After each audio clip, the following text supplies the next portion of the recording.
Okay, partners, New England comes out here to take the field on offense. This is such an interesting story, how they've been able to do it year after year after year. Guys talk about parity in the NFL. Well, New England has kind of transcended that parity, and they've done it with guys that you don't normally think of as household names. The parts keep changing for New England. That's the amazing part on offense, all right? Offensive linemen change, receivers change, running backs change. We know the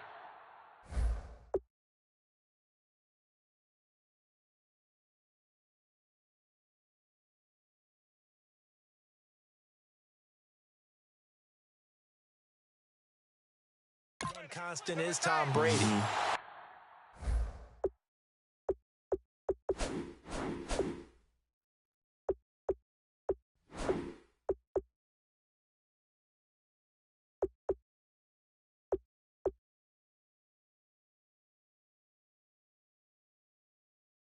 That's a huge deal for them. But to be able to do it in what you call the parity times, and you're exactly right, everyone's supposed to be pretty equal. New England still a top 10 offense year in and year out. In 2016, they were number 4, and that helped them with a number 1 ranked defense as well. Well, that's the big drawback to this play. Even if somehow the quarterback pitches it, he's not immune to the big hit. In this case, he kept it and absorbed it anyway. They come out with 1 back and 3 tight ends. Here's Brady to throw. On the slant, he gets it to Gronkowski. They get 11 back on that one. It leads to 3rd down. Gronkowski may have had to miss the Super Bowl with the injury, but he was active in that parade, and now he's back on the field. And I'll tell you what, something you mentioned to me is that he was a big cheerleader for his teammates. Never hung his head through the injury, celebrated with him all the way through the title. We've seen superstars in the past, when their team does well without them, they're happy, but they recede into the background. Right? They get out of the way because it does hurt them a little bit. They do have pride. They want to feel like, hey, without me, they may take a little bit of a step back. But with Gronk, you never saw that. You saw him with him every step of the way, cheering his team on, happy for their success. They went 11-0 without him in 2016, but I know this, they don't want to try it again. No, they want the big fella back. Well, the offense is not leaving the field. They're going to stay out and go for it on 4th and 3. They do go for it. It's Brady. Screen pass to Blount. So certainly an interesting call there to go for it. And Dallas, they'll take over in terrific field position. So they take a big chance here in their own territory. And you think the coach may have some questions to answer? Yeah, and, you know, normally we focus on the media, right? The social media barrage that he's going to get for this one. How about on his own sideline and in his locker room? Because I think the team's going to look at my coach. Why would we go for it there? I mean, no confidence in the defense. You don't like the punter. I mean, what's going on here? You owe us some explanations. I know most of the time when the ball's in the air, you're thinking wide receiver, tight end, but running backs, they can be a big part of any passing offense nowadays. They come up in an empty set. 4 wide receivers, 1 tight end. Prescott. And a quick throw here, that's complete. And on this one, he'll get to the 15, right at the 15-yard line. 9 yards on the pickup there, and it keeps the drive alive. Good throw, good catch, but I really like the route. The drag and being able to run away from defenders, hard to stick with them for that long. Yeah, better against man than zone, or? Better against man, because now you're running away from someone and you're not running into a defensive player in another zone. He was looking for Terrence Williams that time, and that'll bring up 2nd down. We know it's not an easy job to go out and catch passes when people are trying to tackle you and knock the ball away. But the bottom line is, that's a pass he's got to have and a pass he should have caught. So the incomplete pass brings up 2nd down. 1 man in the backfield. Elliott. Prescott now. And incomplete there. A nice hit. Jars the ball free and brings up 3rd down. After all the preparation, all the practice, a play like that will absolutely break your heart. They had everything they wanted, just unable to complete it. In the end zone, a big-time drop.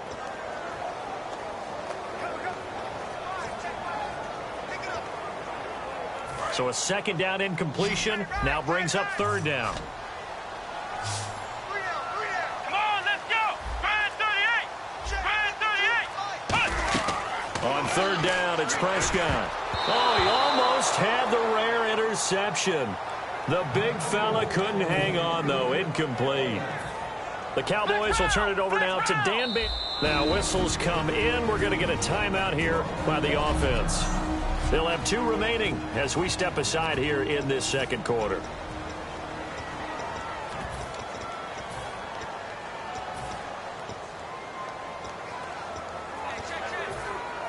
The 3 straight incompletions, they don't care. That hasn't dissuaded them. They're going to go for it on 4th. Now Prescott on 4th down. Trying here for Bryant, and it's intercepted. A great read, and it's picked off.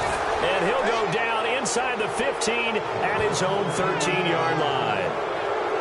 Well, they thought they were going to break the tie. The defense had other plans. They were already in field goal range, but boom, an interception. I don't know if this was a case of being a little bit too greedy with the opportunity to put points on the board, but give credit to the guys on the defensive side. Hung in there, battled, and made a key play. Here come the Patriots again on offense, the Super Bowl champions, and boy, they have been able to do it a lot of times, Charles, with unsung heroes, haven't they? Look at the names that led them through the playoffs. Hogan, White, Lewis, guys you just wouldn't think of. Yeah, Deion Lewis, a 5th-round pick, 3 touchdowns against Houston in the divisional round. Chris Hogan, undrafted. He ends up having 180 yards in receptions, including 5 plays of 20 yards or more against the Pittsburgh Steelers. And how about James White, a 4th-round pick out of Wisconsin? Think about who he played behind while he was at Wisconsin, and he turns out to be the unsung hero of the Super Bowl. Would have been the MVP if it wasn't for Tom Brady. And you mentioned James White at Wisconsin. He was behind who? Melvin Gordon and Monte Ball, right? That's correct. And Gronkowski's got it, complete over the middle. It's a gain of 5 on the play, and that'll make it 3rd down.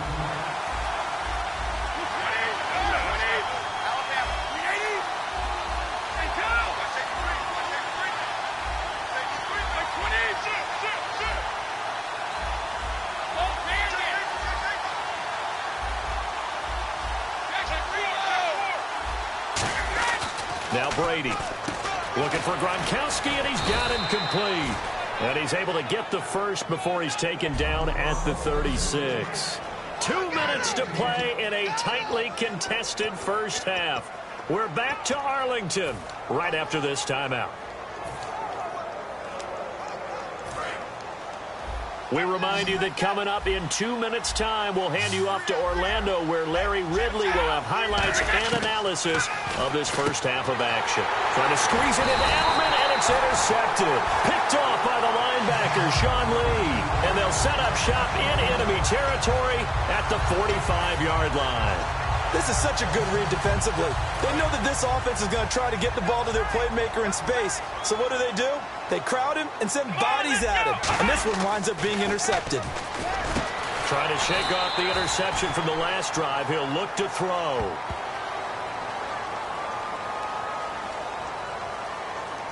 Personal foul, roughing the passer, defense. Roughing the pass here, but Charles, that's a good call. But these days, you know, quarterbacks, they're very protective. We know how protected they are, and if it's anything borderline, they're going to get the call. But as a defender, that's hard to swallow sometimes because there's so many of these bang-bang plays. Let's round! Let's go! Prescott looks to throw on first. And it pops free. The collision there jarred the ball loose and brings up 2nd down.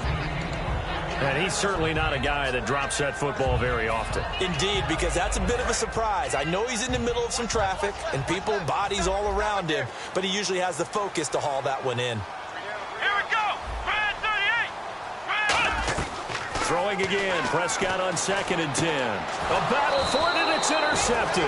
Picked off by Logan Ryan. And a big turnover there as his guys will get the football back. So that's back-to-back drives where they've thrown an interception. Ordinarily, we look at the offense and say, what's going on with your scheme? Maybe we should look at the defense and just give them a whole lot of credit. They've got them frustrated right now. The Patriot offense now set to come back out onto the field. And following the interception, we'll see what they can put together on this drive. I can hear my old college coach right now. He always used to tell us before every game, the team making the fewest mistakes will win. What they're hoping is that that last mistake is their own.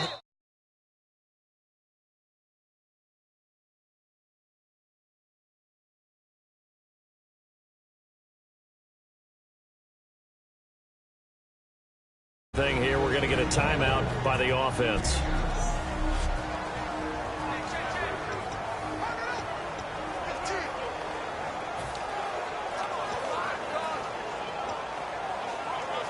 Offense staying ahead of the chains here, 2nd and 3.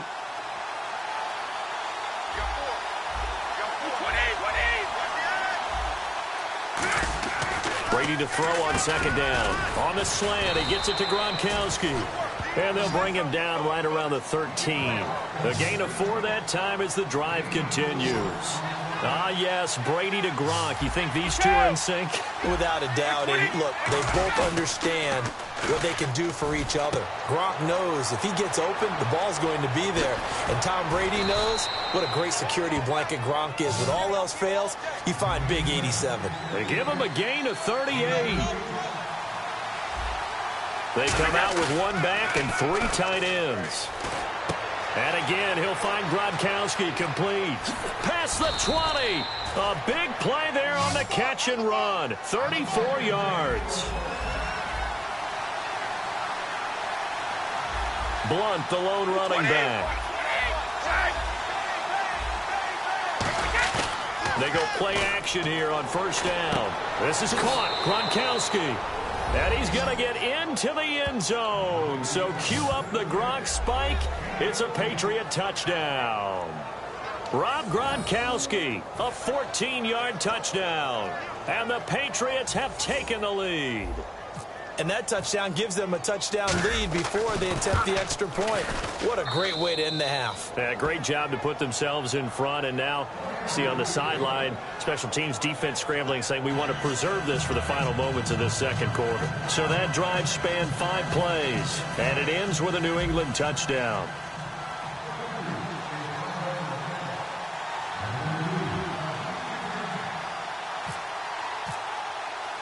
Gostkowski now after the touchdown. He'll send this one away. Short kick. One of the up middle take it now. And they're going to wind up with pretty good starting field position as they get it up past the 35. And now Dallas gets set to take the field. And 2 interceptions thrown here in this first half. You hear it, no matter the sport, they say the great athletes, they can kind of have a short-term memory, but that's easier said than done. It is easier said than done, but I played with a guy who threw 2 interceptions in the first quarter of a really big game we were playing. Johnny Unitas? And no, not quite of that level and not of that age. But I remember I was going for the age. I remember looking over at him, and he was smiling. And I thought, what is he smiling about? It's because he had enough confidence in himself that was a fluke. And he went out and played pretty well the rest of the day. And he's taken down, but not before getting this across midfield and just shy of the 40.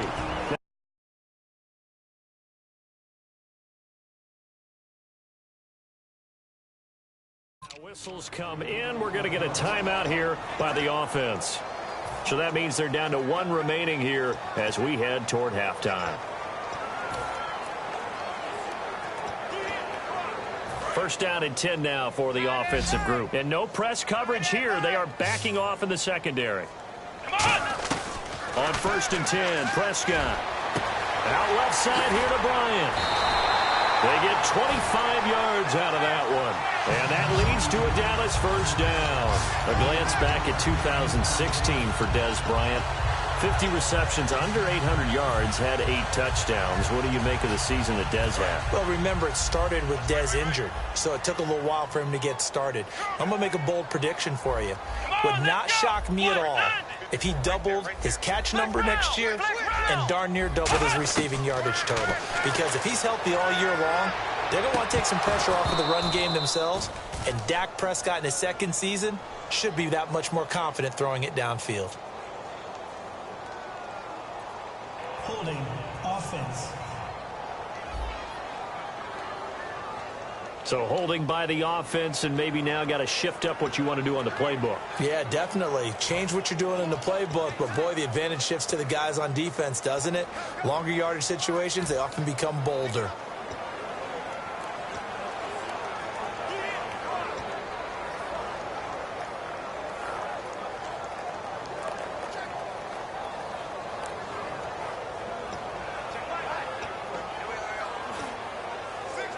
So 20 yards to go here on first down. They'll come out in the pistol. Bryant, the lone receiver, left. Prescott to throw it. He's got the connection to Cole Beasley. Now hold everything here. We're going to get a timeout by the offense. And with halftime on the horizon, they'll be out of timeouts from here forward.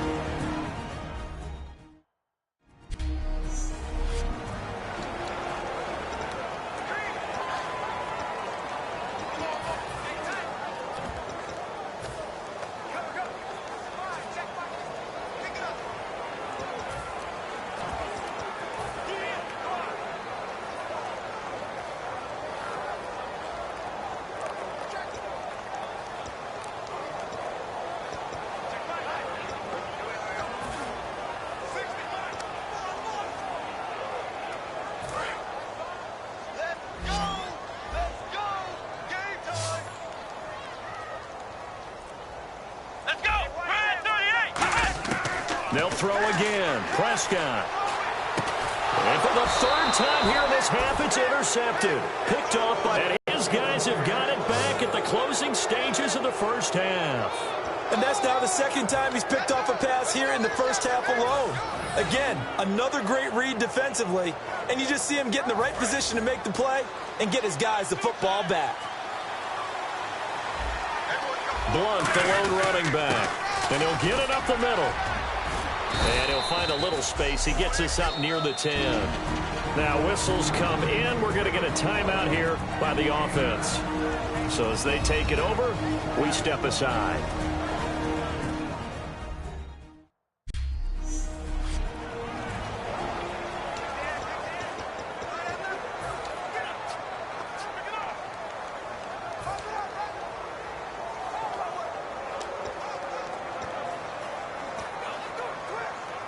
And unless this is a quick incompletion, this is likely the last play here of this first half.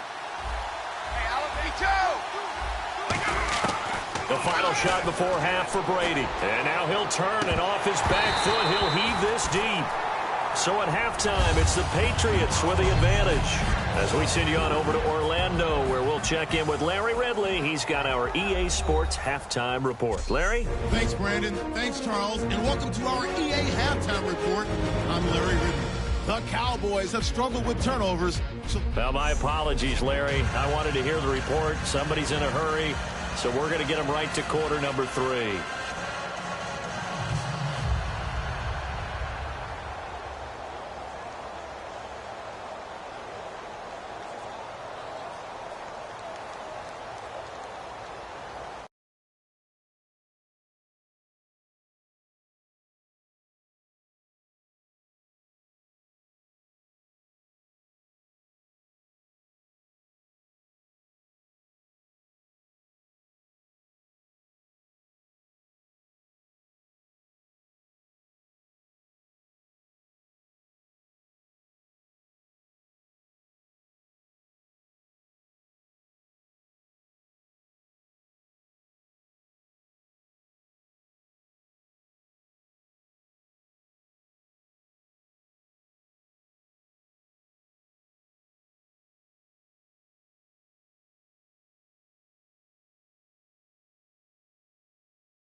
So both teams have their marching orders, and we'll get going again here in quarter number 3.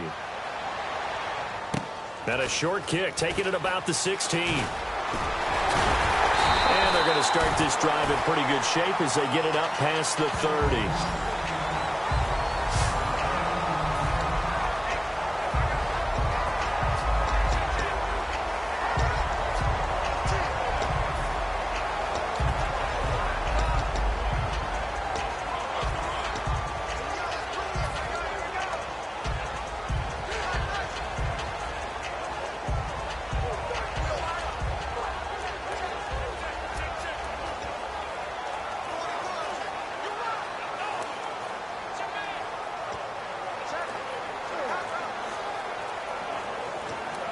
Out come the Cowboys now as they'll go on offense first here in this third quarter. They come out 5 wide, 3 of them to the right side. Delay of game, offense. Still first down.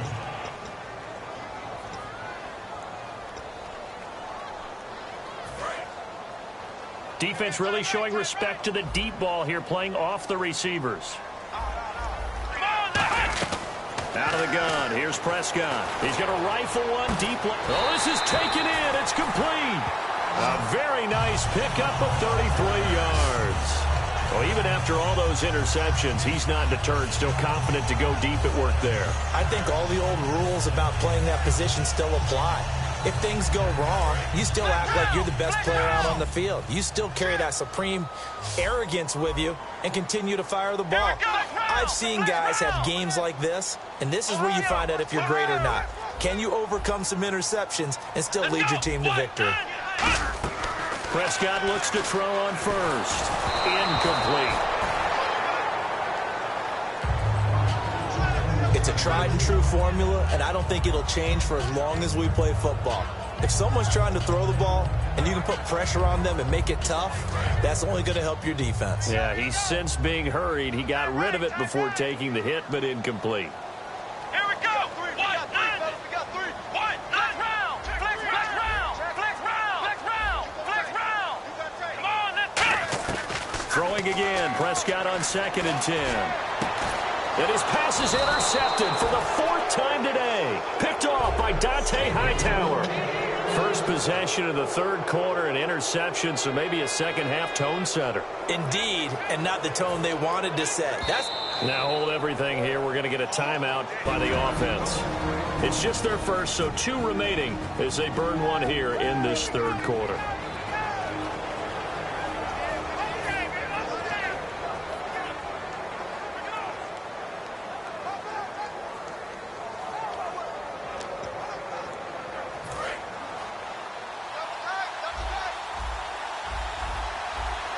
They come out with 1 back and 3 tight ends.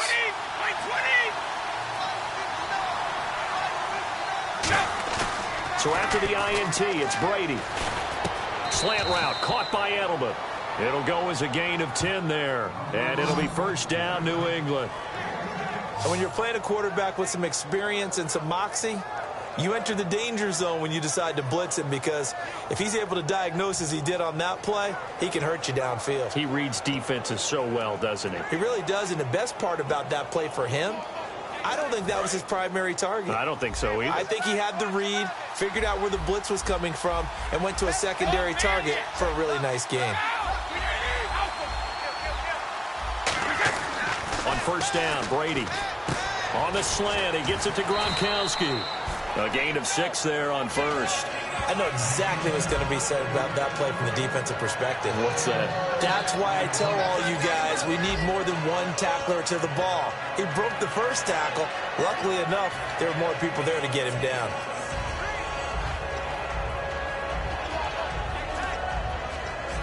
Second down and 4. Blunt, the lone running back. He's going to get the football. They find some open field here. And he's able to take this one up to the 35-yard line. At 5 yards on the play there as the drive will continue. In my book, that's running the ball well, but with intelligence. How about him keeping the clock moving, staying in bounds? Yeah, even though it's the third quarter, you're thinking ahead, aren't you? This is where your running game can really help you with a lead in the second half. I agree totally. It's not just end-of-the-half situations that you worry about the clock. It's throughout the game, and with a lead, stay in bounds. Make them fight harder to try and catch you. They go play action here on first down. He's going to air one out. Oh, incomplete. A turnover would have really helped there. Almost intercepted. Instead, it's just second down. One of the toughest things about playing defensive back is pattern reading, trying to figure out what they're doing. And on that one, they had the fly, just sending a guy downfield with the in route accompanying it, what people call a dagger route, trying to hit the guy underneath after the clear out. In this case, though, they're not able to get it done. Yeah, they said forget the underneath route. They went for the guy on the fly, but as you said, incomplete. They come out with one back and three tight ends. Now a play fake. Brady. And that's off the mark, incomplete. Gronkowski the intended target, and it's third down. But sometimes you just have to take things into your own hands, don't you? I mean, the offense is really struggling in this game. They're the ones keeping things going. They have to continue to play at that level. On play action, it's Brady. Looking for Gronkowski, and it's intercepted. Picked off Byron Jones. And they'll start out with great field position at the 47-yard line in enemy territory. This defense figured out something in the locker room. That's 2 third-quarter picks now. And you just wonder, did he get too comfortable in the locker room himself? His team has the lead. Take care of the football. He's putting them in jeopardy right now. The offense for the Cowboys now working their way back onto the field. Looked like they had something going last drive. Then the interception happened. Will they recover? The memory they need to keep with them is that they did have something going. They were moving the ball on offense, had a nice sequence going. Don't worry about the other part. You can't get that back. Let's go back to what you were doing well before. I thought you were going to say they need to have no memory, but remember the good part, forget the bad. I like that even better.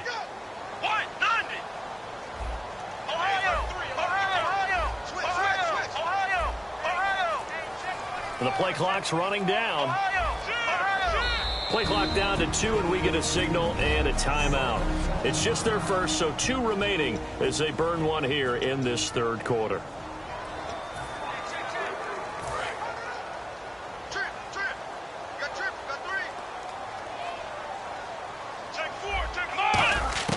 Following the interception, here's Prescott. He's going to right. That's caught inside the 20.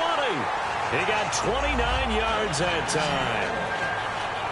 And at this stage, down in the second half, looks like they just wanted to find a way to get it in the hands of their playmaker, and they did. I think you're exactly right. I don't think the coordinator's looking at his play sheet and trying to figure out which play will work well. He's trying to figure out how to get the ball to the playmaker that you just described. Looking down at that sheet, you find people plays, not necessarily X's and O's, and that's exactly what they did there. Let's go, baby. Let's go. Get loud. I want to hear you. Here we go. First down, Prescott. That is caught at the 7. And brought down, but not before they get it inside the 10 to the 7. Partner, they weren't quite in the red zone, but things are starting to get condensed on the field. Throwing the corner route there, really nice play because it gives them a little bit of room to complete it.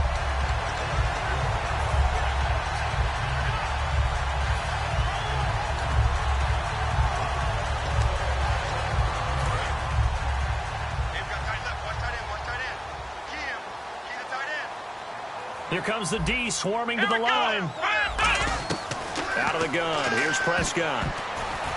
Oh, it's incomplete. That would have been big in the end zone if he could have held on. Instead, it's second down. A missed opportunity for an interception would have killed off a drive. They had a chance there to finish things off. Didn't get it done. I guess that's why a lot of those guys do not play offense.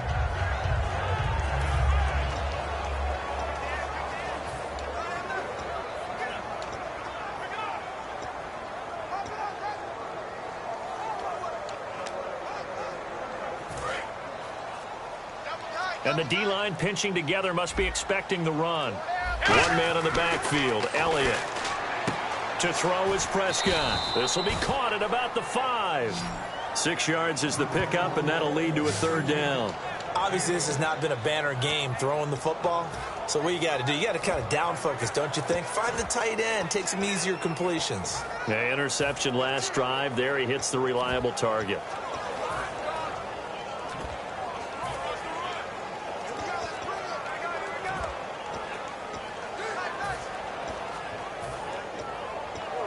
They're knocking on the door as they come to the line here on 3rd and goal from the 1. Bryant, the lone receiver, left. On 3rd and 1, here's Prescott. And he couldn't hang on to it through the contact. Incomplete. On 3rd and 1, I think everyone in the stadium thought they'd try and run the football there, but they tried to surprise the defense and hit something through the air. Instead, it results in an incompletion.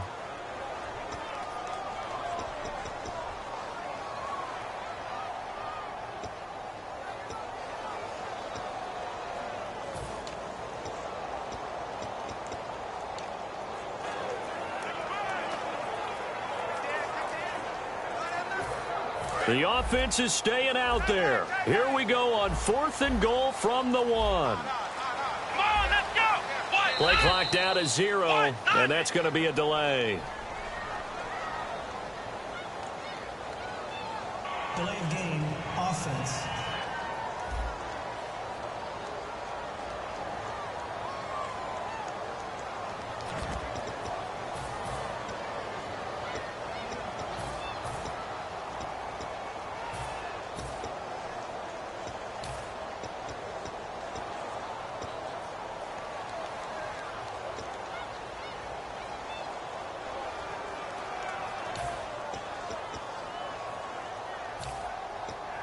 The offense stays out there. A big challenge here from this far back, but they're going for it on 4th and goal. And they're definitely showing blitz here. Prescott to throw it. And now here is another interception. Picked off by Dante Hightower. And a big turnover there as his guys will get the football back. The interception woes, they just continue to mount. He's thrown 5 picks. At this point, you got to be thinking, is it something between the ears? I think a confidence hit does occur once you start getting those numbers up there a little bit. But as you and I both know, it's not always just one guy's fault. Maybe somebody ran a wrong pattern. Maybe some balls were tipped. It could be so many different things. Bottom line, though, it comes back to the guy throwing them.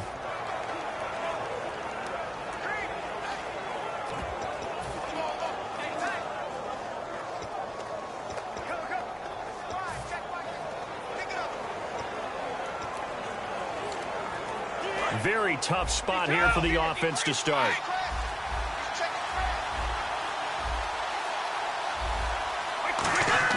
So after the INT, it's Brady. Screen pass to Blunt.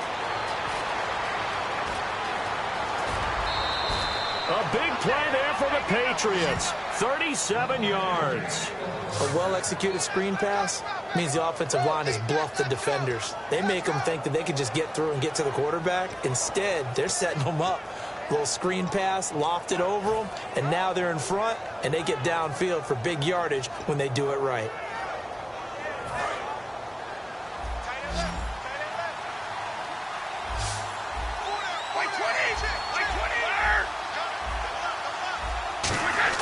On 1st and 10, here's Brady.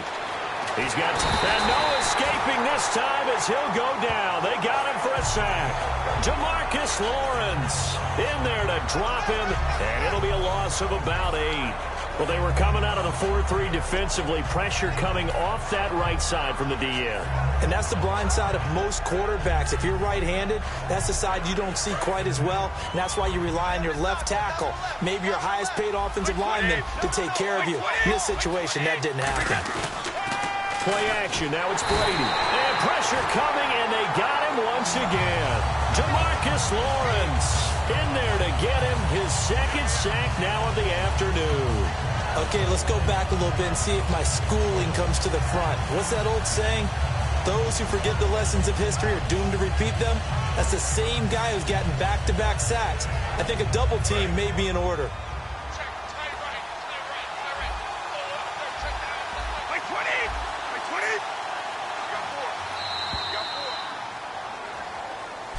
Back now in Arlington. We get set for the 4th quarter. Patriots have the lead. They also have the football.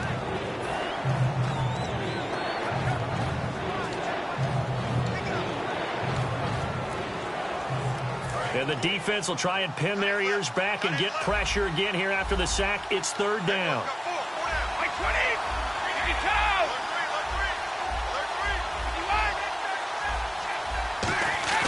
Now Brady. And incomplete. The contact made the ball roam free and brings up 4th down. Oh, man, for him to be that wide open and drop it. Sometimes you have just too much time on your hands, right? You end up thinking way too much, and your hands get shaky. And yes, he's a tight end, but that's a catch he should have made.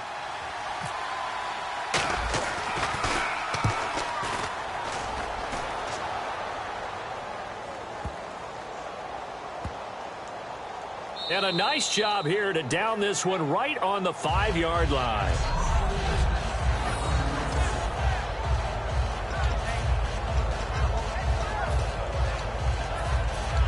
So out come the Cowboys now as their offense gets set to take over. And the interception thrown in the red zone last time. We'll see if they can rebound. I just have to think the last thing he said as they went back out there was, don't do that again. What do you think? What do you think? Yeah, I think that. I think that not only did he say that, but he also told him, let's put it in the end zone that it's supposed to be in, all right? The end zone we're trying to score. I know we're being a little bit facetious here, but the bottom line is take care of the football, and everything else should flow from there. Quick lesson, never ask the play-by-play guy a question. Hey, you're my partner. I know you're right there with me. Got to give credit where it's due. Really nice defense on that play. The pitch and catch was successful, and not any run after it. Prescott, it's caught on the right side. Williams. It goes as a gain of 8, and it moves the chains. Really nice little connection there. They go with the corner route, and it works out well. And the best way to set up the corner route is to throw slants throughout the ball game so that when you're able to get back outside, the defender has to respect the inside game.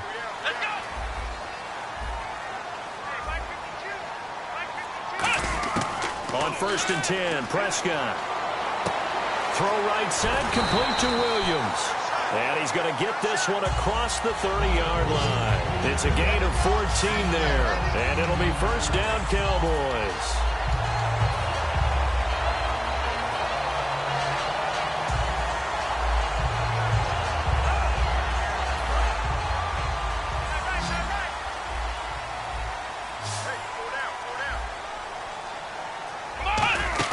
They go play action here on 1st down. And no escaping this time as he'll go down. They got him for a sack. Chris Long. He's the one that got to him. He takes him down for a loss of 9. And plays like that really hurt play calling. They had a really nice gain on the previous play, but gave about half the yardage back on the sack. Excellent pressure up front. Nowhere to go with the football. Here we go. Down he goes. Prescott now on 2nd down.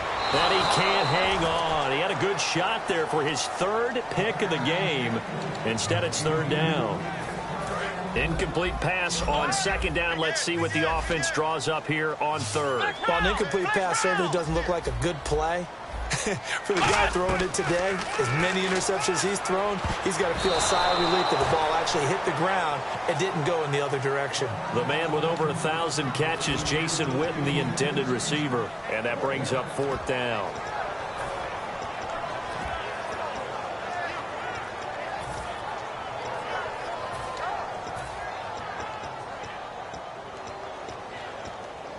One score down. Here we go. They're going to go for it here on 4th down. Desperation time. Prescott on 4th. Got a man over the middle. It's Williams. And he's able to take this one up to the 35-yard line. Jason Garrett might be wanting to reconsider the decision to go for it there. And the Patriots take over, and they're going to have terrific field position. Well, they've got the slim deficit, decided to go for it, hoping to keep the football score and erase that deficit. But, boy, deep in their own territory like that? Let's just say that with that call, me and the head coach will agree to disagree. All right, but he knew he wanted to be aggressive there, as you pointed out. So I guarantee he told his defensive coordinator, have your guys up and ready. I'm going to go for it here. If we don't get it... And look at this. They get the turnover they needed. It's intercepted. Picked off Byron Jones. A critical error there in a tight game of the 4th. All you talk about is taking care of the football, and especially with a lead here in the 4th quarter, turning it over. Now the door is open for the opposition. Just in general, when you're passing in the fourth quarter with a lead, no matter at what point, you got to be super careful. Got to be careful, and sometimes you can be so careful that you end up running yourself into an error. And out now come the Cowboys. And last time they were very fortunate, this offense. They went for it on fourth, turned it over in their own territory, but the other guys held up. They didn't give up any points. So how about the guy with the #1 headset on the sidelines, the head coach? That was planned going into it, not necessarily to not get the first down or to have the defense have to hold up. But he trusted his defense. Trusted his defense very much, and I think that that's how he's going to play this game. Go for it. Be aggressive, because I've got the Wild Bunch backing me up over here on my own sideline. We'll see what his offense can do. Oh, the ball comes out on the hit, but they'll say it's incomplete. Offside. Defense.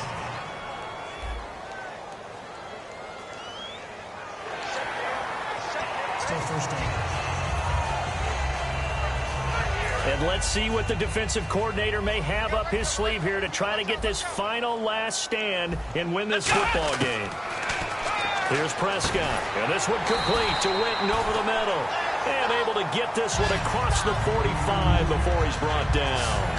Completion was given up, but that's why you play zone defense, so that you can have people around the ball when it's caught, and you don't give up much run after the catch.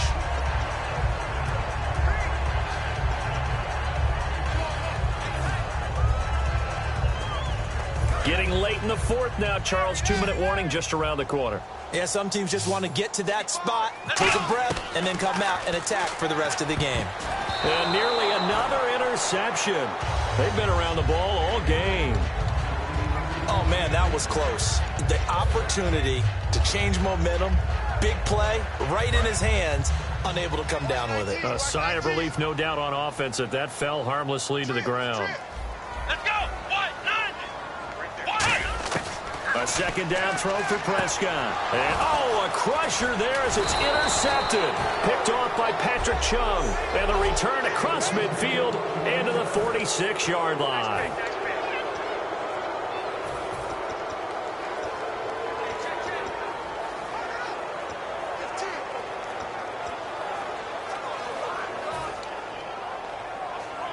So the Patriots with a football as we get you reset. They've got a 1st and 10 as they look to try and finish this one off.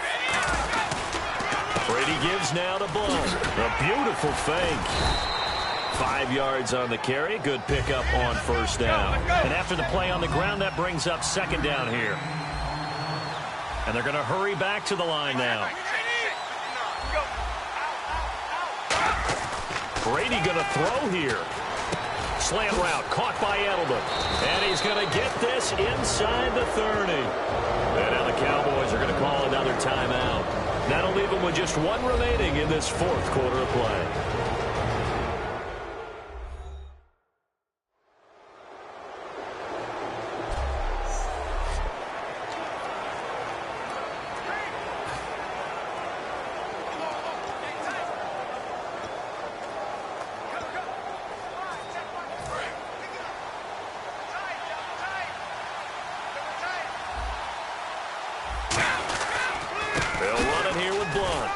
Down right around the 25. And play is stopped here. Timeout. It's the defense calling the timeout here. It'll be their 3rd and final timeout, so as they talk things over, we'll step aside.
Blount, the lone running back. And he'll get it up the middle.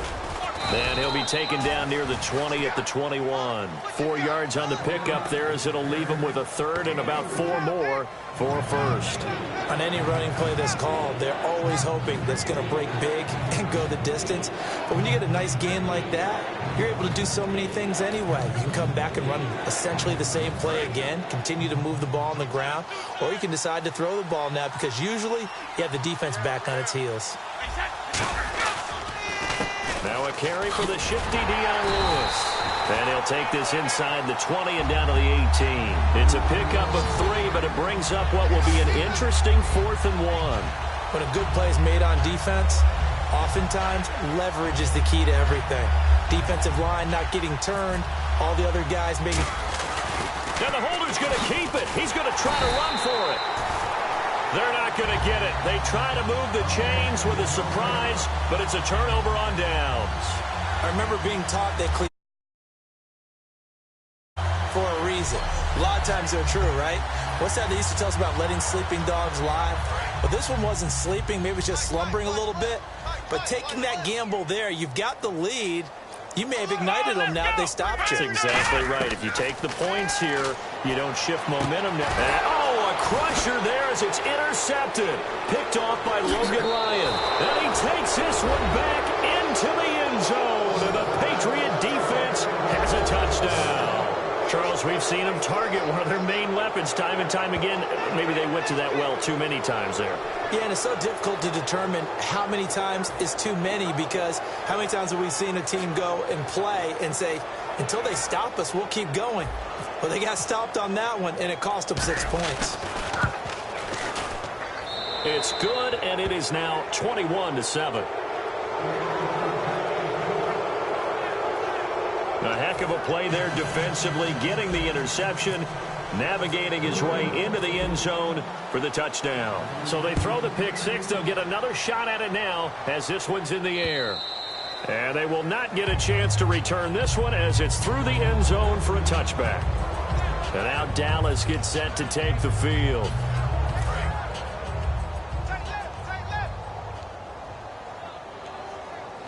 Again, we'll see the pistol here. First down, Prescott. Now a desperation throw deep downfield. And it drops down incomplete. Thought he might have had it. Instead, second down. And when all else fails as a defender, when you're not there in the coverage, your best friend is exactly what we saw there. A big play shot taken by the offense. Unfortunately, it ended in a big drop.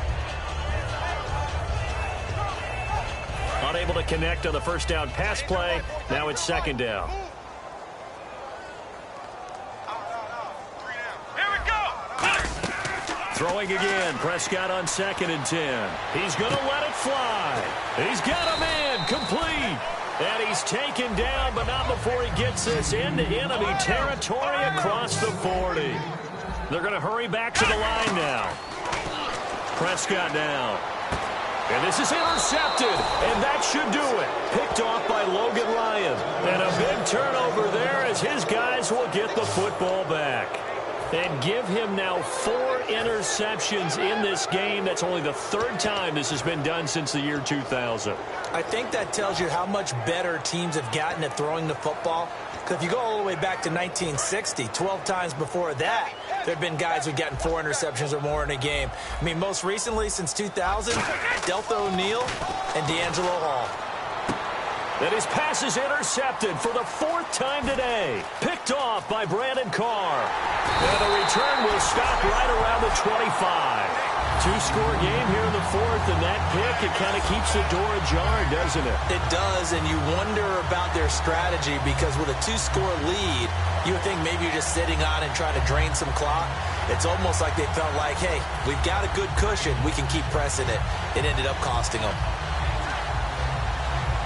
And a great spot to start this drive from here. Trying to shake off the interception. He'll look to throw. And this is caught at the 8. And he'll take it into the end zone for a Cowboy touchdown. Dez Bryant, a 24-yard touchdown. use the short field to their advantage as they cash in for 6. Here's Bailey now for the extra point. And he pushed it right. It's no good.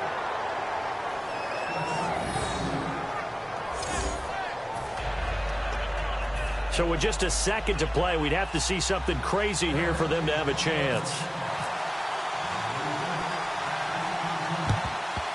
And this is going to be recovered by the hands team. And that should just about put a capper on this one.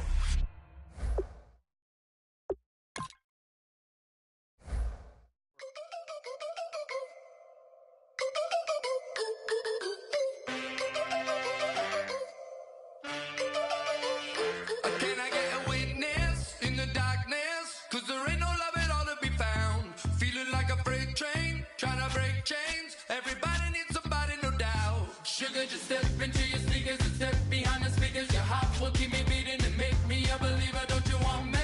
Don't you want me? I need some mercy on my soul right now. Give me what you got, oh, oh, oh. Give me what you got, oh, oh, oh. I said, roll up, yeah, come get your love. I don't care when we're dancing tonight, just as long as you're there.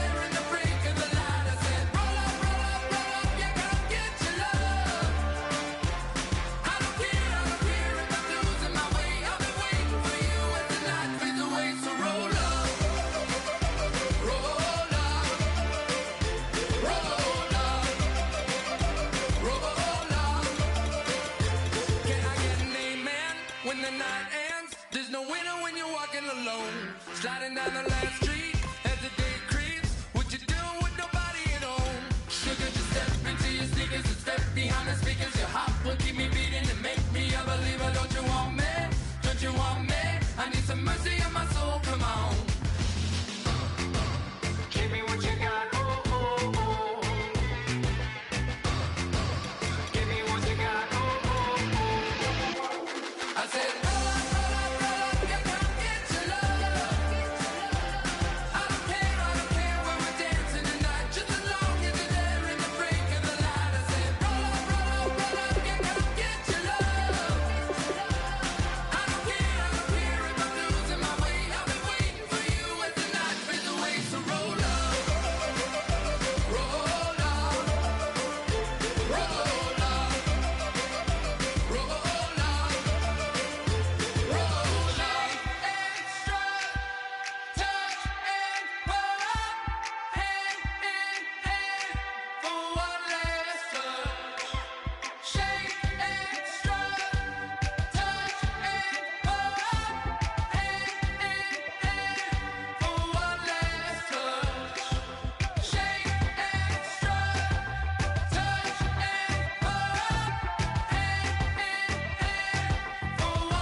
wanna get this high off the ground. Don't run, just stay a while.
Everybody, I'm Larry Ridley, and this is the NFL on... Larry, we are just off of Centennial Olympic Park Drive at the home of the Falcons since 1992. It's the Georgia Dome here in downtown Atlanta. Today, we've got a good NFC matchup on tap between the Green Bay Packers and the Atlanta Falcons. The veteran kicker Mason Crosby set to do the honors here. And we are underway from Atlanta. That'll be taken in the end zone. And the decision to come out is going to cost him 5 yards with a new rule as he's...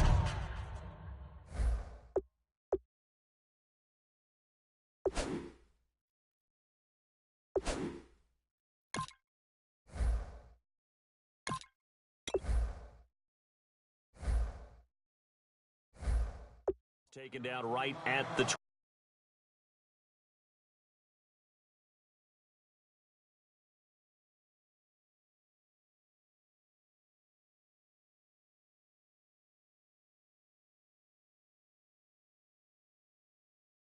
20-yard line.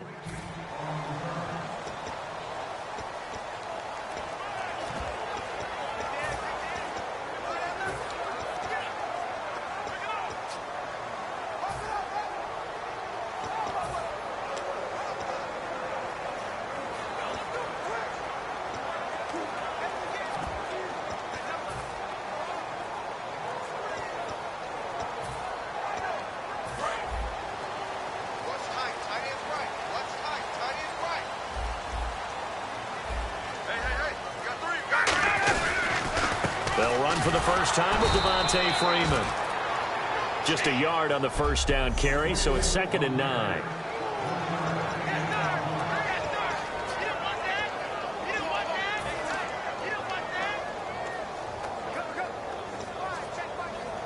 And ready now for 2nd and 9.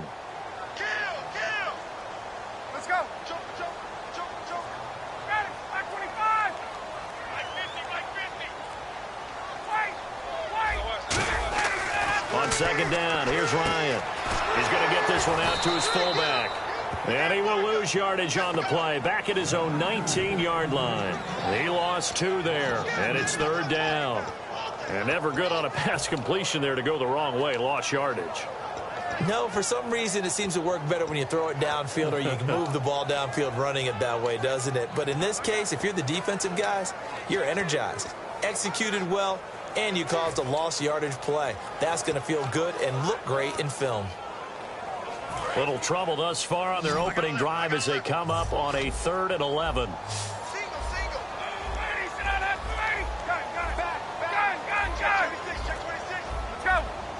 They'll need to get the play off quickly. Ryan, Sanu with a grab over the middle. They get only 4 that time as that leads us to a 4th down. Okay, look at this. The punt team nowhere to be found. They're on the sidelines. Offense going to go for this on the opening drive.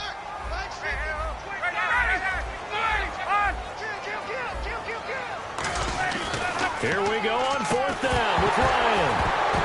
And this is incomplete. A surprising move here on the opening drive of the game.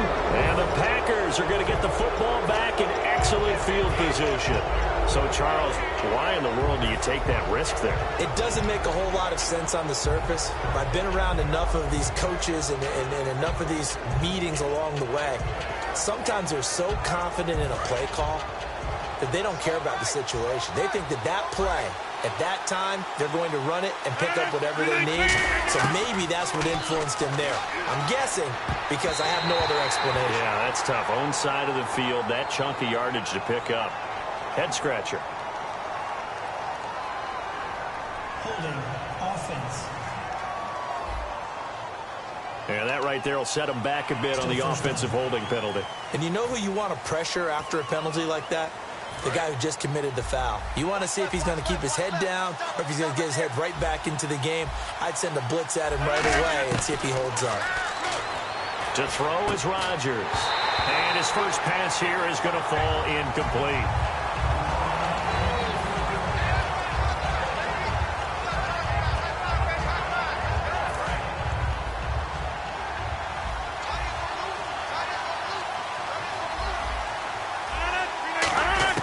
Rodgers to throw on 2nd down. Caught by Nelson left side. And he gets this one all the way down inside the 15, just shy of the 10. And the 2016 NFL Comeback Player of the Year was Jordy Nelson. He had a fantastic year after the knee injury in 2015. Well over 1,000 yards again. And once again, he was the #1 target for Aaron Rodgers. NFL high 14 receiving touchdowns. What dimension does he add that makes them so good on offense? Dependability as well as speed. All right, Jordy Nelson's the type of guy who can run any route you want, yet he can also take the top off of the defense, as we like to say, by running past people. It's a heck of a combination to deal with. Plus, Aaron Rodgers knows when he gets in trouble, he just looks for Jordy Nelson, and 9.9 times out of 10, he'll find a way to get open. Everyone's got to be able to catch the football. Doesn't matter what position you play, but if you're on offense, be aware a ball may come your way.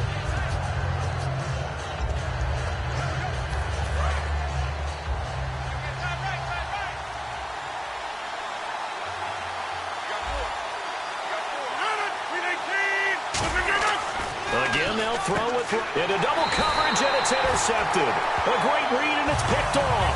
And a big turnover there as his guys will get the football back. Well, your first drive of the first quarter, you get it down there, try to fire it in the end zone, and big-time deflation on that play. No doubt about it. They're moving and grooving and getting into position, and this is not the ending that they saw on this drive, is it? They had things going their way. And here now come the Falcons.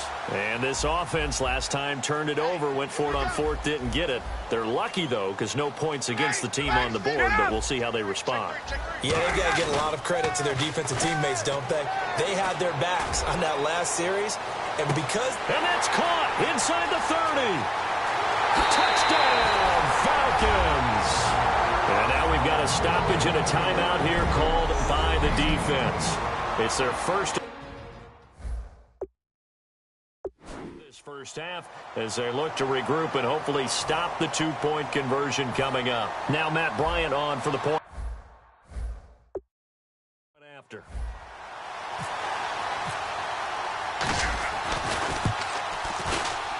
It's good, and that gives the Falcons a 7-0 lead.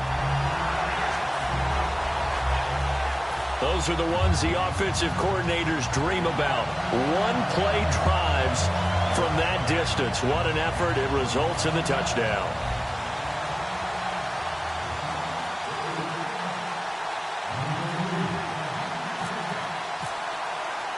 Now after the touchdown, it's Bosher to kick it away. This is fielded a couple yards deep. And he'll make it across the 20 as his guys will set up shop at the 23-yard line. Yeah, this Green Bay Packers offense will be commanded by Aaron Rodgers. Season 2016, Charles, obviously didn't end the way they wanted to, but what a run for Aaron Rodgers and the Packers from 4-6 to the NFC Championship game. And that's what we'll remember the most, right to the brink of going to another Super Bowl for Aaron Rodgers and the Green Bay Packers. But I can't help but reflect on the 4-6 start. So many people were questioning Aaron Rodgers during that time. What was wrong with his mechanics? Why weren't they doing things a certain way? He answered those critics in a massive way. Last 11 games, 30 touchdowns, 3 interceptions. And after that completion, you can understand why so many teams in the league are emphasizing speed on defense at every position. The tight ends have created so many tough matchups now. If you can't run with a tight end as a linebacker, this is going to be the result every time. They go play action here on first down. He's going to look deep down the field. Got a man, it's caught inside the 10. It's a big play there for Green Bay. 55 yards.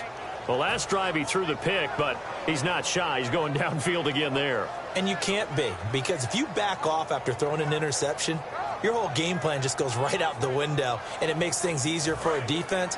And you and I both know there's a quarterback in this league that's any good that doesn't throw an interception occasionally, and they usually bounce back in a big way. I've seen guys throw 5 and still find a way to win the game in the end. Only a yard on the pickup there. 2nd and goal.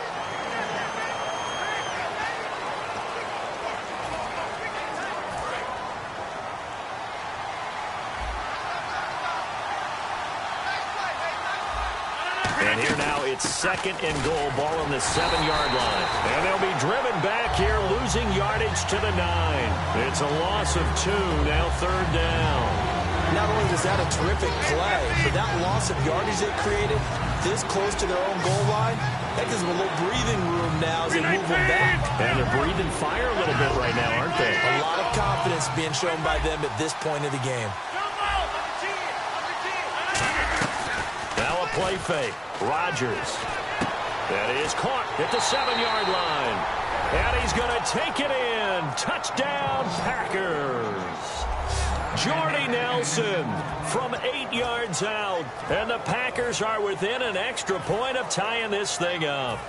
As a former DB, you might not like to see that, but from a wide receiver's perspective, those are the plays they dream of. Correct on both counts, all right? Because once he took off, I mean, let's face it, that should have been done in Big Sky Country. Aren't any speed limits out there? And off he went. Glad I wasn't the one trying to chase him. So we're right back where we started, all even as the kick's away. That's fielded in the end zone. And he'll get it up past the 20 to the 22-yard line.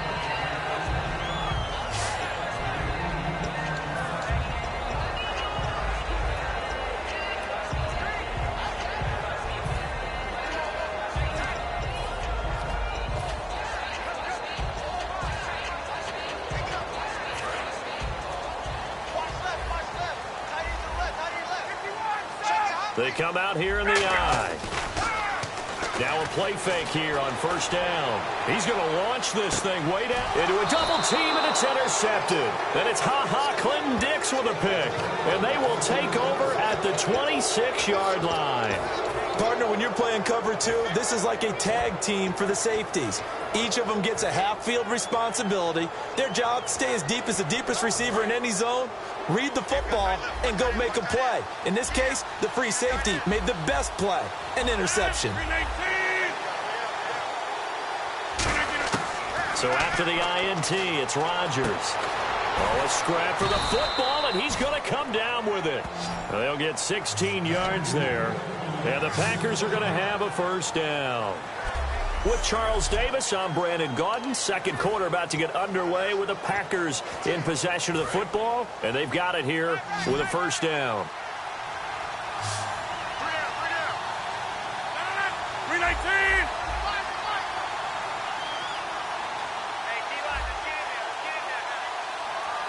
And that one was relatively easy to see. I noticed that from up here.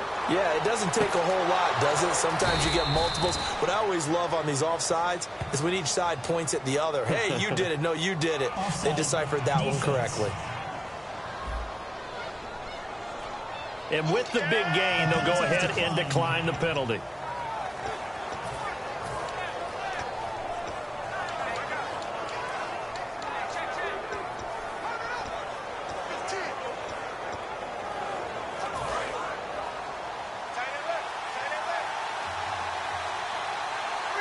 And on the outside, they're playing press coverage. And some changes here as the D-line separates some. Rodgers going to throw. And this is caught at the 8. A good pickup there, a 22. An ex-teammate used to tell me all the time, I hate experienced quarterbacks because no matter what, you really can't hide what you're doing. And I think that right there, he knew right away where the blitz was coming from, where his primary guy was going to be, and he ended up going to a secondary target for a nice game. I was just going to ask you, that wasn't the primary target. He's so good at that, isn't he? I think he knew right away that he wasn't going to get to his primary guy. I think he read that as soon as he got to the line of scrimmage, knew where the pressure was going to come from, and said, I know how to beat that, and that's what he did. I hope I don't sound too rah-rah on that one, but that's the exact right throw.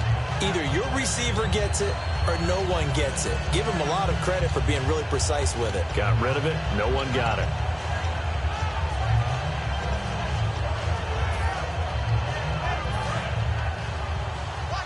Defense showing blitz.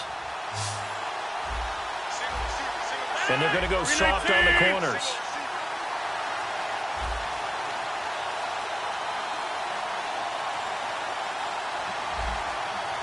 Now Rodgers. And the hit jarred it loose. It's incomplete. Randall Cobb, the intended receiver. Third down here.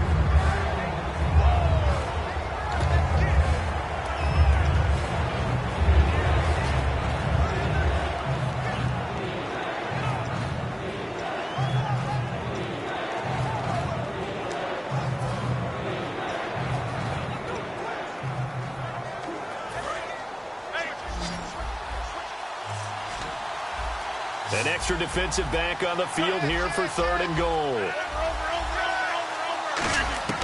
Rodgers now on third and goal. And he couldn't hang on to it through the contact. Incomplete. Man, a tough spot to drop that down here, third and goal. And so many times when you analyze a play like this, you talk about the people around him and maybe his focus was gone. Sometimes just simply him understanding how close he is to the end zone and a chance to score. Now whistles come in. We're going to get a timeout here by the offense. That's their second, so they'll have one remaining here in this second quarter. We'll be right back.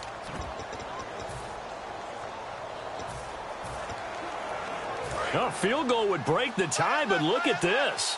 Instead, they're going to go for it on 4th and goal. They'll go for it. It's Rodgers. And it is incomplete. They can't hook up here on the 4th down pass attempt. And the Falcons defense stands tall. They'll get the football back. So the defense has to stay out and get one more stop. They were able to do it, forcing the incompletion. So on their record, that goes down as a successful play. Doesn't matter how they got there, how it happened. They got it done. They're the ones that are jubilant. The drive will start with a carry by Devontae Freeman. And some room for him there as he'll take this up to about the 15. And when you watch Devontae Freeman run the football, you can almost close your eyes and hear him running the football, can't you? Because people just scatter. I mean, you know, when he goes through a pile, it moves in a positive direction for him. I just love how hard he plays the game. 1,000-yard season. He had 11 touchdowns last year. In March, 25 years old. So he's kind of hitting that sweet spot for a running back, isn't he? He really is, and I still remember. Looking for Jones, and it's intercepted. It's Clay Matthews with a pick. And they will set up shop with outstanding field position in the red zone at the 17-yard line. That interception sets them up beautifully already in the red zone. And you can hear it all the way up here. Oski, everyone turned to block, find a spot, and now they're set up inside the red zone for their offense. Now a first down carry. It's Lacy. Trying to turn the corner, but he's going to be stopped right near the line of scrimmage. No gain on the play. It'll be second down. Boy, that's a lot of sirloin steak to be taken down for no gain, partner. Are you trying to suggest that he is a huge man? He is not just a big man, a huge man. Big boy. Well, how about the credit then for the defense to be able to chop that big tree and put him on the ground? I know back when you played, it took 4 of you to take a guy like that down, right? Well, that's for sure. And you know what else? I didn't want to challenge him at dinner either. Rodgers to throw on second down. A dump off to Lacy. And he'll lose yardage here, going down back at the 28. They'll wind up losing 11 on the play. And they're going to face an uphill battle here on 3rd and long. I really don't know where to go with this one. He caught the pass, but in the opposite direction towards his own end zone. That's not one you get every game. And for the Falcons, 5 men in the secondary, now on 3rd. On 3rd and long, it's Rodgers. And incomplete. The contact made the ball roam free and brings up 4th down.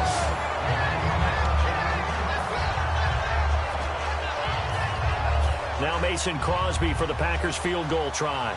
From the right hash, this from 45 yards away.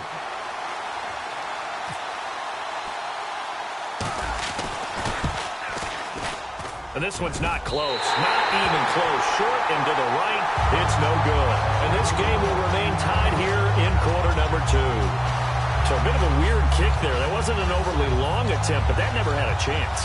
You almost wonder if he might have maybe got that one on the laces because it kind of knuckled on him a bit.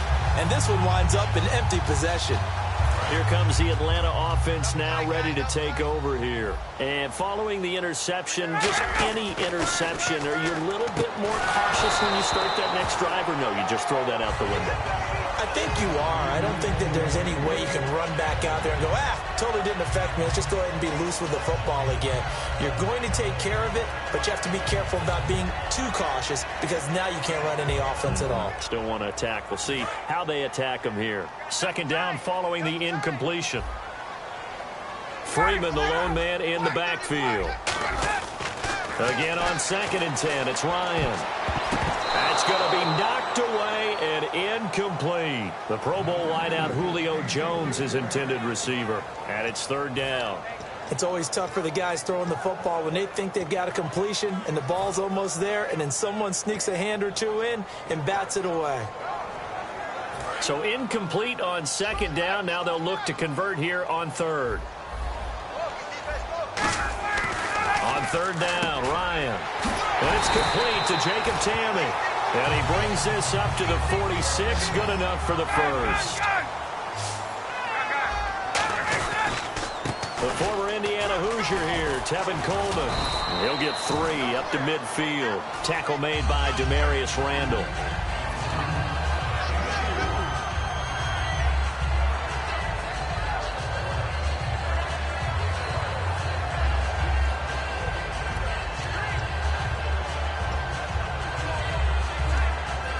6 yards here to go for the offense on second down.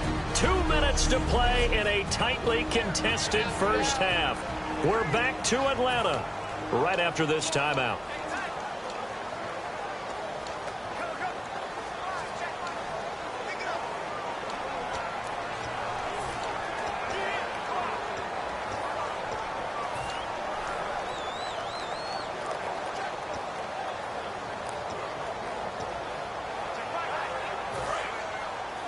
A reminder that when halftime rolls around, Larry Ridley will have all the highlights and analysis of this first half of play from our studios in Orlando. Ryan. I think that's a big-time play there because the slant route is really hard to cover because the timing is so quick. But able to see it, diagnose it, and get to the football, that's why he was able to bat it away.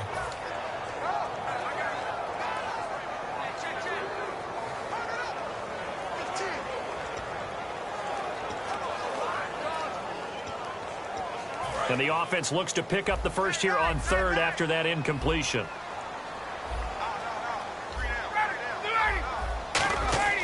From midfield now, here's Ryan. And that's caught by Tammy. And he'll be taken down, but not before getting this inside the 30. They convert on third with a gain of 22. There's a completion to the tight end, and I think that we're looking at something out of central casting, frankly. Absolutely. I mean, size, the hands. Speed. I mean, can flat out run. You put that whole package together, you light up the eyes of an offensive coordinator, don't you? We got three, baby. We got three. On first down, Ryan. And Tammy with it over the middle. A good pickup there. 8 yards on the first down completion. And quickly, they get to the line. Throwing again, Ryan. And a little floater there, but it'll wind up incomplete, falling to the ground. He's got to be kicking himself right there. His team's already picked off 2 passes. That would have been the 3rd in the game. And, boy, they've really played well attacking the football. They're trying to keep the drive going. This will be play number 8. It's 3rd and 2. On the handoff, it's Freeman. And he'll have the first down, getting this one to the 14-yard line. They get 6 on the pickup there as the drive will continue. And now it looks like they're going to be in the hurry-up. Freeman again, a first down carry. And this carry not as productive. He's swallowed up at the line of scrimmage. That's going to go as a loss of a yard, and it'll be 2nd down.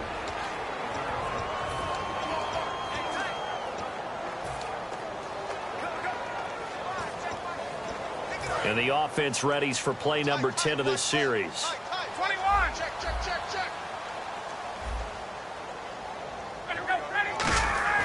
On 2nd down, here's Ryan. They'll set up the screen for Freeman. And the stop will come inside the 5 at the 4. Give him 10 yards on the pickup, and that'll bring up what looks to be a 3rd and inches. Can't be more than a half a foot.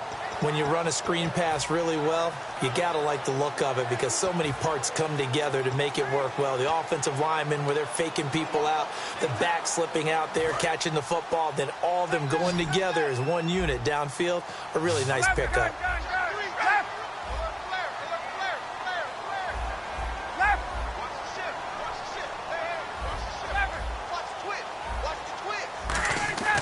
Ryan now to throw up. And this is caught for a Falcon touchdown.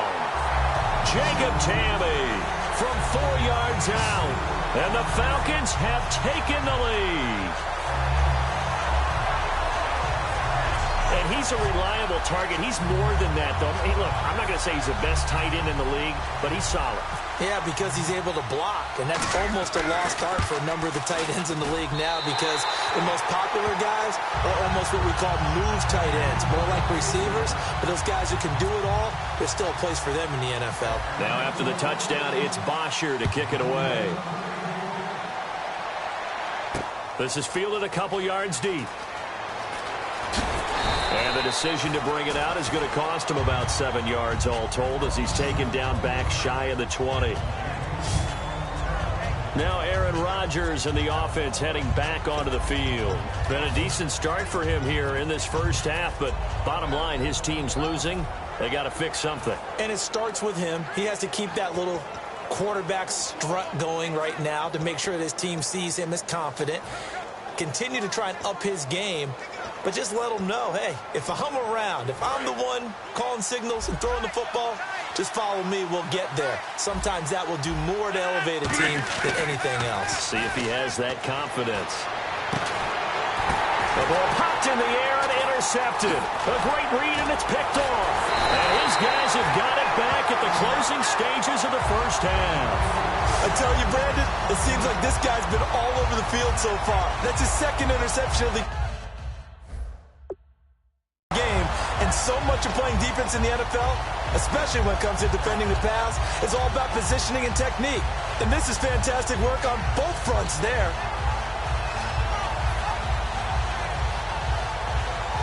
Atlanta now coming out on the field. And where the ball is now, you got the field goal pretty much in the bag. Now do you try for the end zone a couple of times? I don't think there's any question about it. You might get a gift of 6 points rather than the 3 that you just noted that you feel like you all... Now hold everything here. We're going to get a timeout by the offense. So that means they're down to 1 remaining here as we head toward halftime.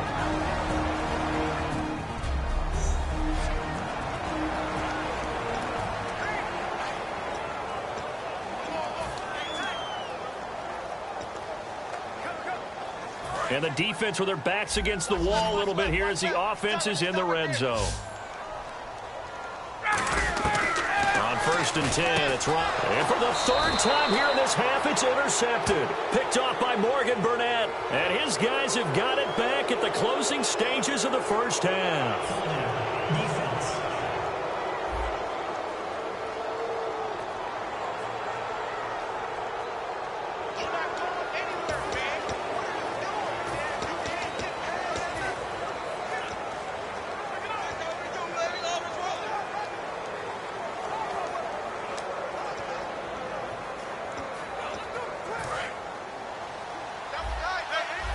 And no press coverage here. They are backing off in the secondary. One back is Lacey. 26.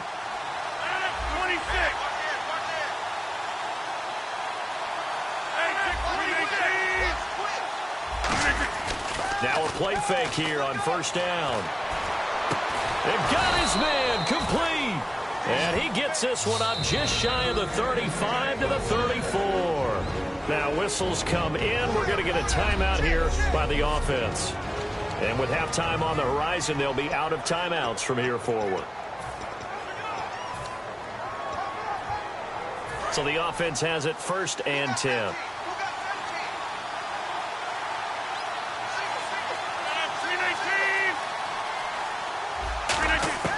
A final shot before half for Rodgers. Trying to lay one up deep. And this one is incomplete. So, hey, Charles, can you give me water? Jeez, Chuck, they cut off the halftime show again. Quicker than anticipated, ready for the start of the second half.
Both teams appear ready for the fight ahead, and we resume action here in quarter number 3.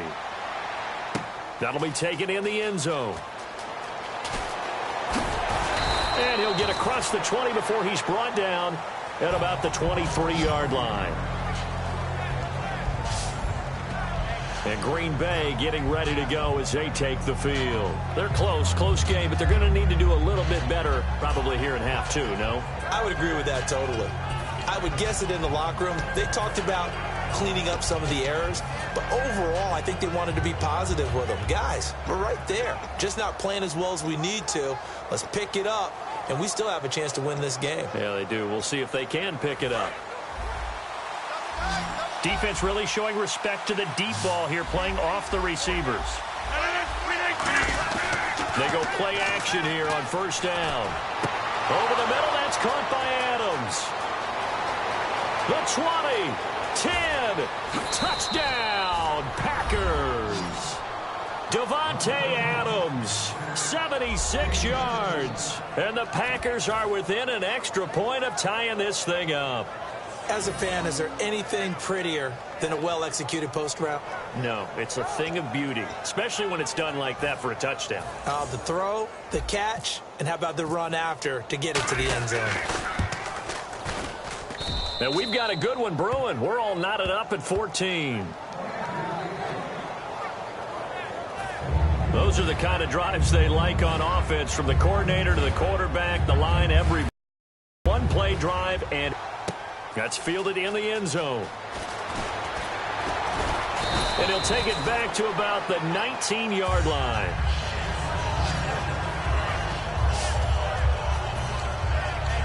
The Packers defense here, they're heading back out onto the field. And the interception the last time, their third takeaway of the game, Charles. They're just...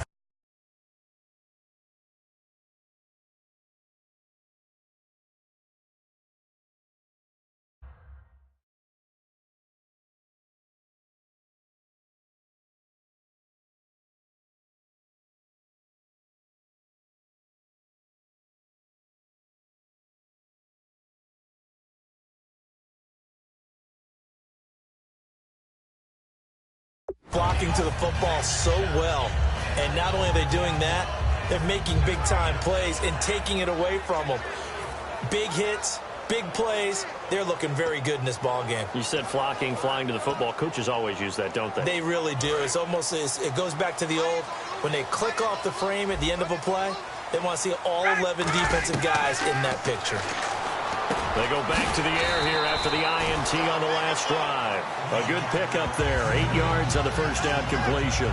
One thing I can say pretty safely, that route is not called if you don't have a guy who can throw the ball and put some mustard on it. Because if you're going to lollipop it in the middle of the field, bad things usually happen. It takes a strong-armed guy who can rifle it in there, and they were able to successfully complete that one.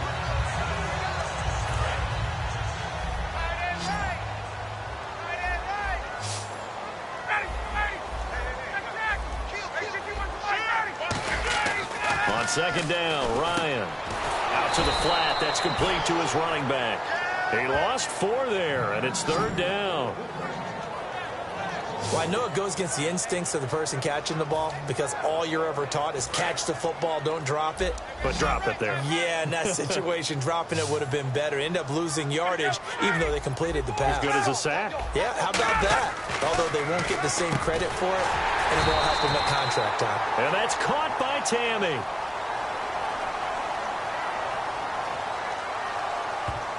Personal foul. Face mask. Defense. Got the hand caught up in the grill of the face mask. 15-yard penalty. So tough for a defender. You're trying so hard to make a play, and the way that these offensive guys can move around, sometimes your hand gets into the wrong place. Freeman, the lone man in the backfield. On first down, Ryan. Eluding the pressure right. And he finds a man on a crossing route. And he's going to be out of bounds down inside the 20. There will always be a place for methodically marching the ball downfield. But when you can pick it up in big chunks and strike like that, have explosive plays, That's often the difference in winning and losing. Those types of plays that can knock a defense off balance, that'll drive a team towards a victory. Red zone opportunity.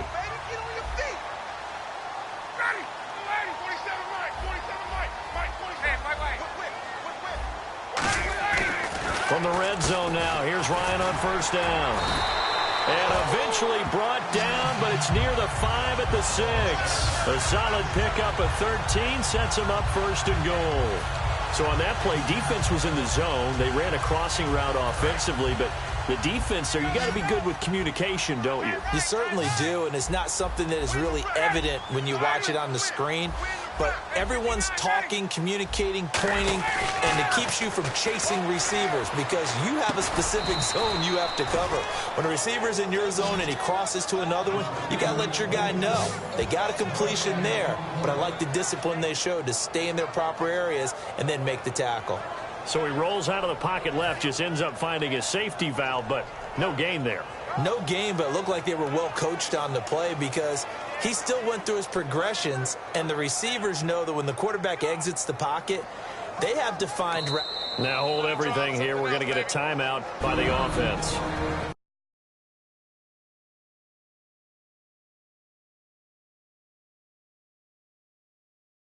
So 2 remaining as they burn one here in this third quarter.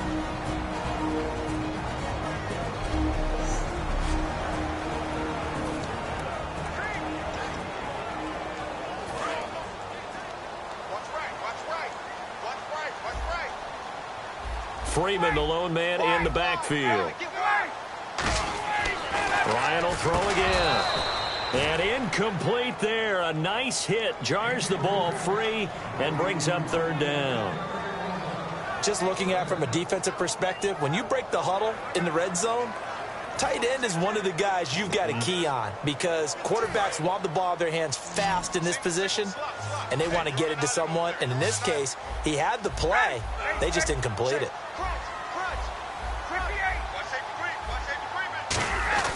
On third and goal. And that is caught. Touchdown, Falcons. Taylor Gabriel, a 5-yard touchdown. And the Falcons have broken our tie. And all about timing there on that short slant, Charles. Exactly right. That was timed up so well.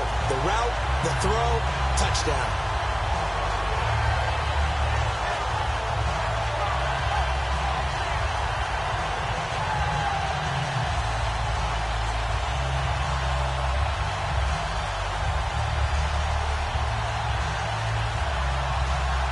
Time running out here on the play clock. And big problems getting the play out, obviously. This will be a delay. Delay of game, offense. They do not score, fellas. They do not score. That's what I'm talking about. Nice shit, baby.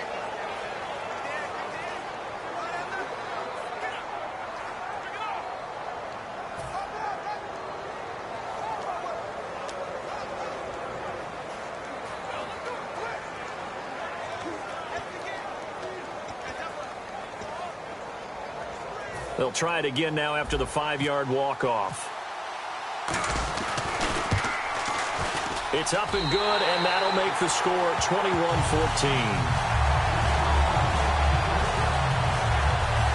So that winds up a 7-play drive all told. And the end result, an Atlanta touchdown.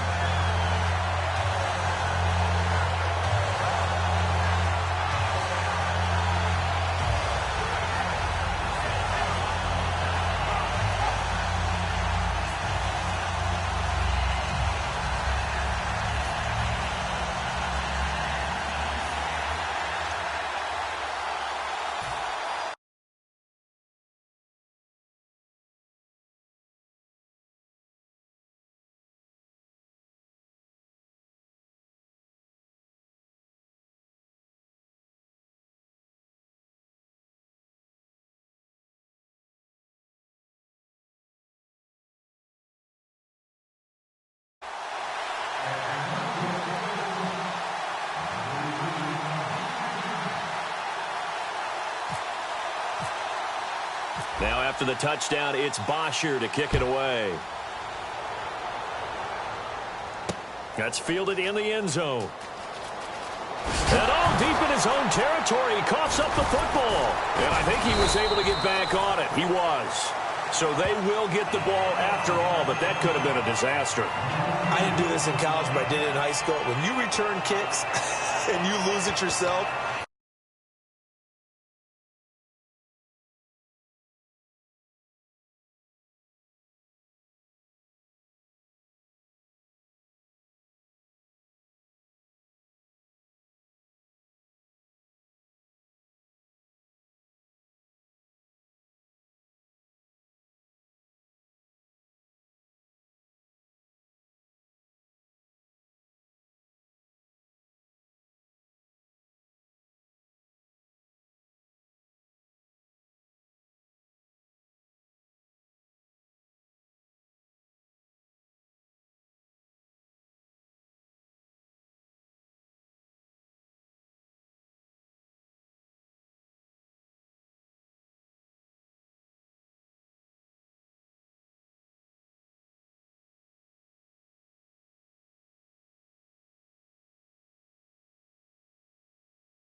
the panic that goes through you and the determination to get the ball back, I don't even know how to describe it. And I think we just saw an example there. Yeah, and the relief when you get it back like he did. Yeah, you go to the sidelines, you know you're going to get yelled at, but you can handle it because you got the ball back.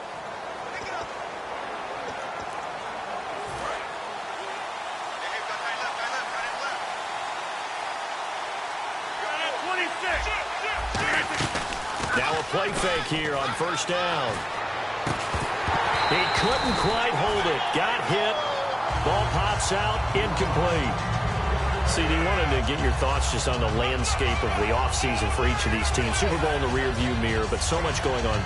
People look at the draft a lot, but there's a lot more that goes into the offseason for these front offices, is there not? It certainly is, and even before we get to the draft, you start with the Combine, that's held in Indianapolis every year, and you have about 350 of the top prospects coming together to get their physicals and interviews and on-field performance, and all that will get evaluated along with their game tape.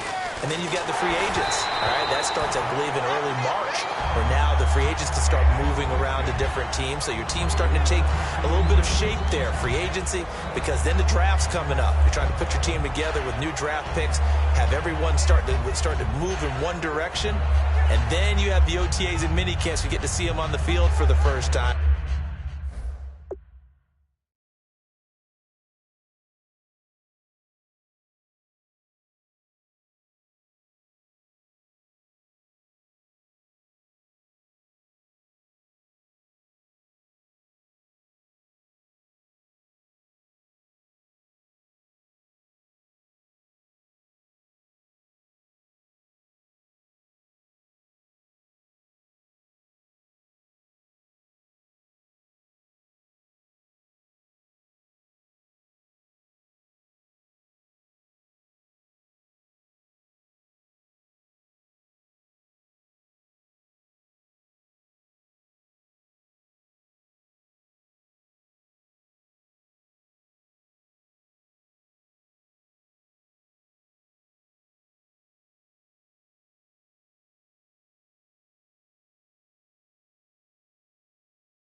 and we start to get a better idea of how these teams are going to look when the fall begins.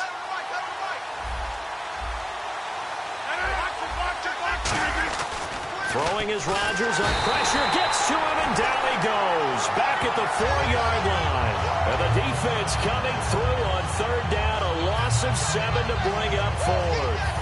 Well, if an offense is going to throw the ball on this part of the field, any pass rusher will tell you that's his favorite part. Gets a chance to get after the quarterback. It's almost like a reverse red zone. They can create points using their defense, and this time they take their man down. And he'll just punch it out of there, and it's not a great kick. He'll take it at the 42. Just a 30-yard punt that time. And the Falcons are set up well to begin their drive as it'll begin in enemy territory already. Here comes the Falcon offense now as they get set to take over here. And that last drive, a long drive, but not just that. They had a great air attack going. Do they stick with that? I would think that they would, because if they were confident enough to do it on the last drive, starting backed up in their own territory, why would you change anything? They've got to be confident about what they're presenting and continue to do so. Yeah, because the secondary, they really look clueless. And that was amazing because that drive went and went, no adjustments, and no big plays by the defense to knock the ball away. On any passes in the middle of the field, anyone who's going after the football is going to be conscious that it's probably going to be contested, and often physically. Sometimes that leads to drives.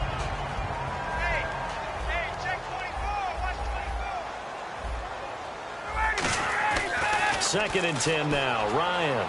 He's going to got a man. It's caught inside the 10. Give him 30 yards there. Well, we know he's got the speed there. He needed the speed and the hands. A great catch. And because of that speed, you have to respect it as a defender. So you have to either play off or make sure you're somehow in contact with him. And he's able to do exactly what you said. Use the speed to his advantage and go up and get the football. That's a big-time play right there. Play clock winding down. Ryan. He was trying to hit Taylor Gabriel that time. And it's second down. Well, the numbers have been good in the passing game, and certainly a big reason why they have the lead. But now here, third quarter, maybe go to the run game a little more? Yeah, perhaps. I mean, after that incompletion, a little credit to the defense for shutting them down on that play. Maybe you try and run the football a little bit more in this spot. But they have to feel good about how they've been throwing it overall. And he is going to lose yardage here. It's a loss of 4. Now third down. On goal-to-goal runs, when you create lost yardage plays, the only way that happens is either called pressure or what I like to call straight-ahead pursuit. A great read, and they get to the backfield and make the play. And that was a big chunk of yardage lost.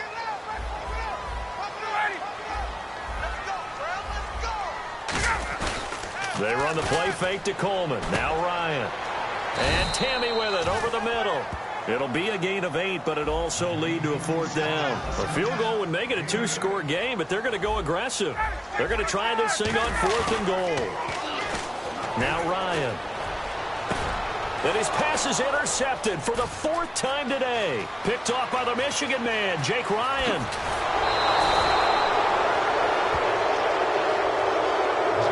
Well, there definitely was some juice on that pass. And while tight ends don't always have the same reputation for hands as wide receivers do, in this case, that ball was expected to be caught.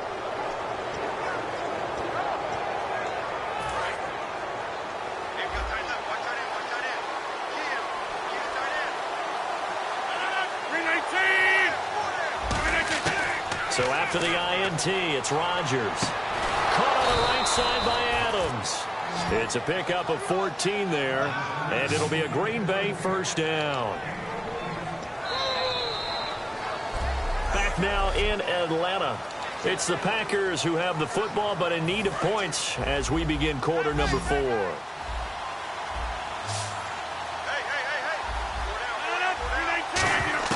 From midfield, here's Rodgers. And Rodgers intercepted a 3rd time. Picked off by Robert Alford. And he's able to bring it out 5 yards shy of midfield to the 45-yard line. Brandon, this is a veteran quarterback back there. He should know better than to make a throw like this. This is definitely not his best ball. And I think he knew this was trouble the second it was leaving his hand.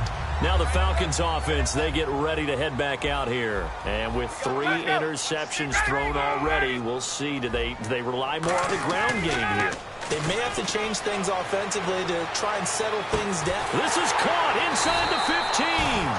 And he takes it down deep into Green Bay territory.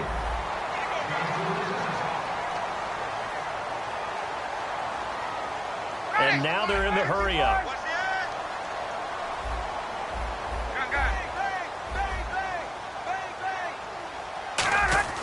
To throw is Ryan. Oh, and it's incomplete. That would have been big in the end zone if he could have held on. Instead, it's second down. Not only did they drop what looked like an interception in the end zone, they blew a golden opportunity to shift the momentum.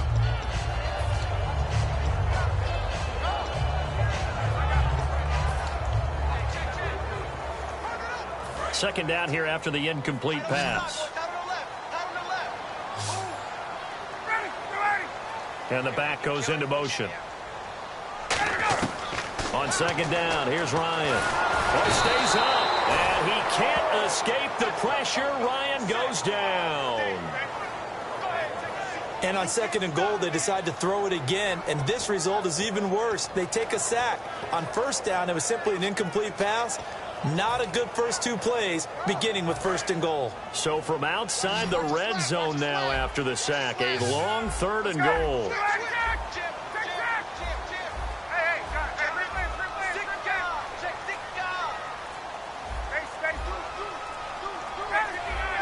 The play clock's running down. Here's Ryan. He's going to flip that out to the flat. It's complete. He lost 2, and it brings up 4th. A pass for negative yardage, obviously no good. Maybe he shouldn't have thrown it, or maybe he shouldn't have caught it. And I think we were seeing it at the same time, weren't we?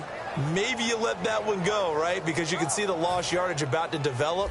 But that goes against every instinct of a receiver. They're taught to catch everything. So it's really hard to be mad at him and yell at him for trying to make that play. And the 14-year trusty veteran able to knock it through. And that will extend their lead even further. So a big one there as that gives them a little cushion. And you know, here in the 4th quarter, the fact that they were able to bleed some time off the clock and put points on the board, even if it's only 3, that could turn out to be the drive that ultimately wins them the game. And no run back here. This will be a touchback, and it comes out to the 25-yard line. And Green Bay getting ready to go as they take the field. And exceptions in this game, and I would have to think, I wasn't a quarterback, but number 4 is kind of, oh, you're like, oh, man, I can't throw 4. No, and what's interesting is, what do the coaches decide to do now? Having thrown 3, do you alter your offensive strategy? Do you take the ball out of his hands and maybe turn to the... And his pass is intercepted for the 4th time today. A great read, and it's picked off. And they are going to set up shop at the 40-yard line. Well, Charles, he's thrown 5 picks in a game before.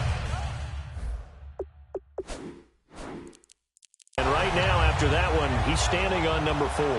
And right now, your defensive coordinator is asking the offense coordinator, can you do anything to slow this down? Because my guys have to keep running back out on the field. So play calling may come into it a little bit, maybe run the ball a little bit more. But a lot of it depends on the scoreboard. They may have to keep throwing it. Oh, he had 6 points in his hands there. Couldn't hang on. Second down.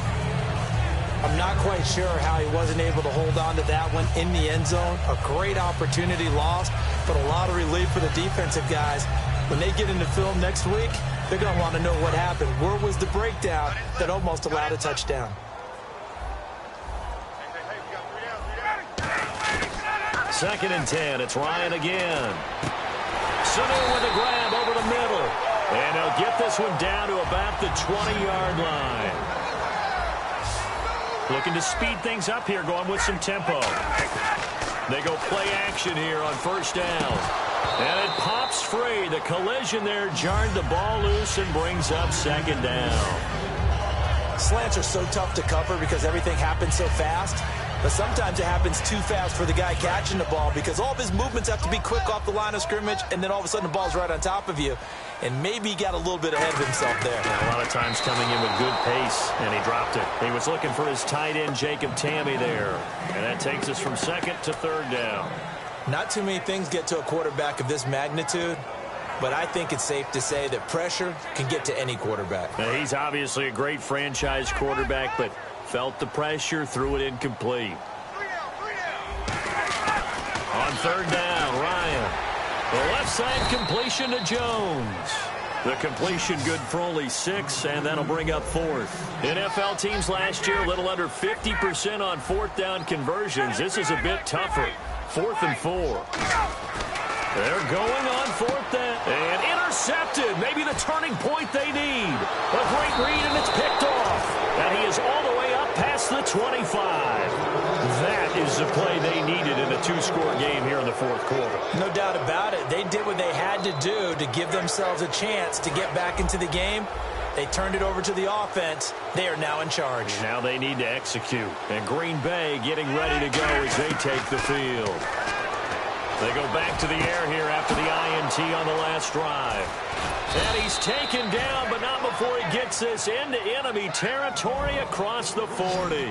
Usually hitting a deep post pattern, as we just saw there for a big gainer, that's tough to do because you usually have a safety or two in the middle of the field. But if you hit enough crossers and underneath routes. And no escaping this time as he'll go down. They got him for a sack. Adrian Claymore coming hard that time. He's able to run him down for a loss of 12. And they're going to speed things up here.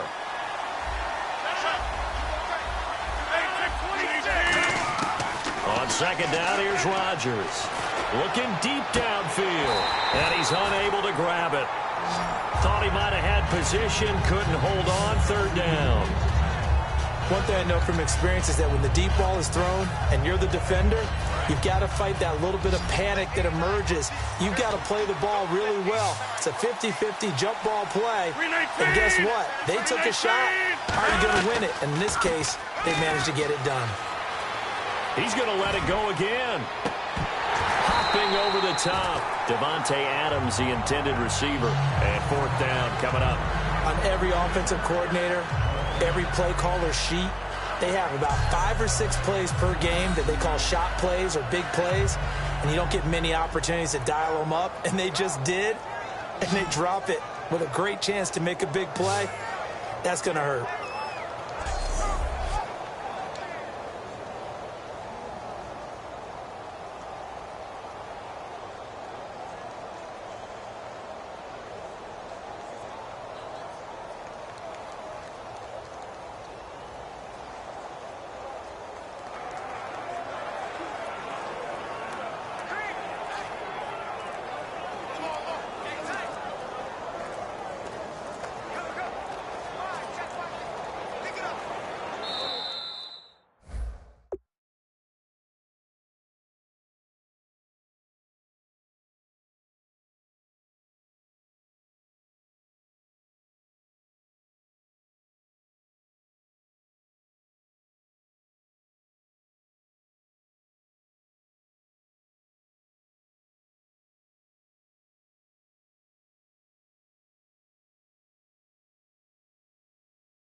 And they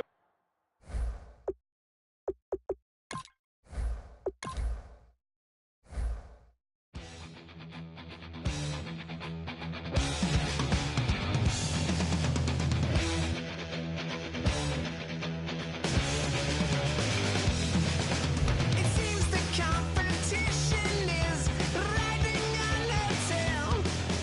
It seems that they were hoping she would fail. The time has come to raise our gunners to the sun. She will prove herself worthy. She will be the one.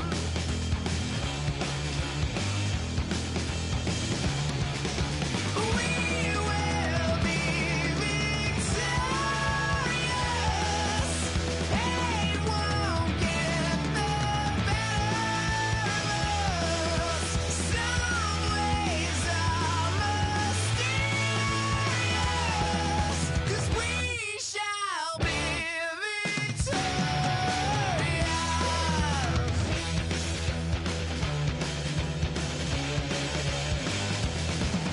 It seems that they are plotting out all of our destruction with the things that they had made around their own construction. Can't you see that we are all the masters of our destiny? And she won't become a victim of your fading memory.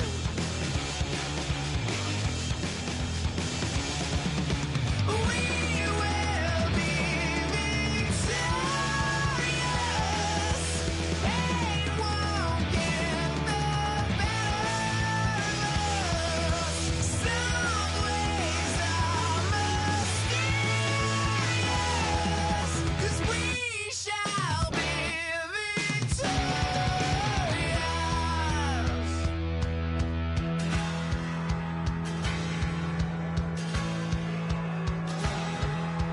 Don't you ever get tired and feel like giving up? Don't you ever feel like you've had enough? Don't you ever get tired of wondering what's wrong or right? Don't you ever get tired and feel like giving up?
hard to admit that I used to draw. Portraiture in a human form, doodle of a two-headed unicorn. It was soothing, moving his arm in a fusion of man-made tools and amused from beyond. Even if it went beautifully wrong, it was tangible truth for a youth to refuse to belong. No name nuisance, who's in a bedroom, who's in a brand new cuneiform. Barely commune with the horde, got a whole grayscale ungluing his world. Might zone amp to the yap of a magpie, unseen hand dragging his graphite. Cross contour, little bit of backlight, black ink after a Bristol to baptize. You can imagine a rush that ensue when you get 3 dimensions stuffed in a 2. Then it's off to a school where it's all you get to, being trained and observed by a capable few. Back in New York by peeps and a dog in a 2-bedroom doing menial jobs. Plus rhyming and stealing and being a clod, distractions, freedom, a rod. I left some years of giving a light, I left some will the spirit away. I let my fears materialize, I let my skills deteriorate. Haunted by the thought of what I should have been, continuing a mission that was rooted in a 20-year affinity and rickety condition with an ID crisis. Snap on the front lawn, look up in the sky, it's shapes falling out of the fringe. All heart though we would have made cowardly kings. They will chop you down just to count your rings, just to count your rings, just to count your rings. And now we're colors pouring out of the fringe. All heart though we would have made cowardly kings. They will chop you down just to count your rings, just to count your rings, just to count your rings. Used to paint, hard to admit that I used to paint. Natural light on a human face, stenciled fire in his roommate's face. It was blooming addiction, a miss and a push and a pigment. Book like a tattooed pigskin look.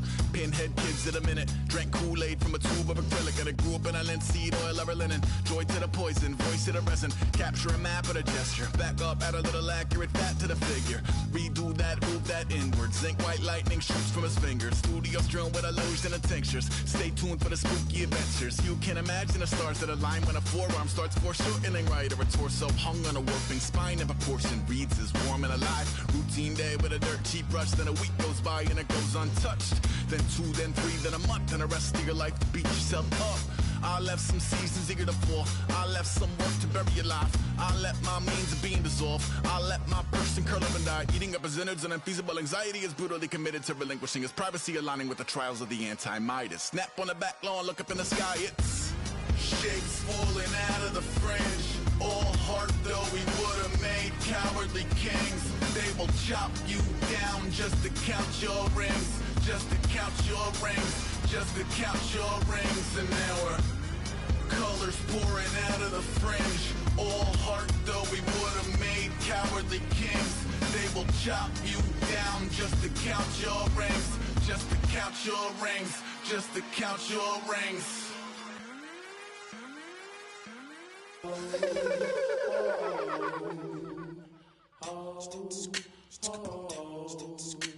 Hello, my name is Kamal. I am from the clouds. I'm a human now, but I used to be a raindrop. Word up, I'm really good at putting words up. I make them levitate and circle with the birds. I don't need to force it, I let it occur. Whatever occurs, thank you. Feel like I was touched by an angel. Once again, a whole nother angle. I got a lot of holes in my angle. I got a lot of love and a whole lot of ignorance, and that's a good thing if you want to relate. I'm just trying to relate. I'm just trying to relate. I'm just trying to relate. I'm just trying to relate. Presence. Come out.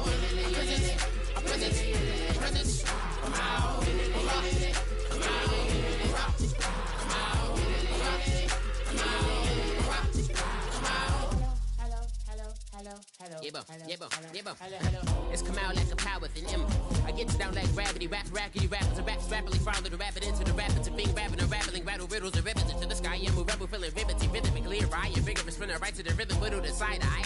I am the killer in the grasses. I am the kid in the corner with the glasses. I am the specter, you should respect her. I don't expect a special, ain't special. I don't expect nothing. I'm just really glad I can say something. It's a blessing. Ain't no stress affecting my presence. But sometimes the pressure keep pressing. Worst keeps my impression impressed. That's the way to relate. I'm just trying to relate. I'm just trying to relate. I'm just trying to relate. I'm just trying to relate. From the presence now. Presence. Come out.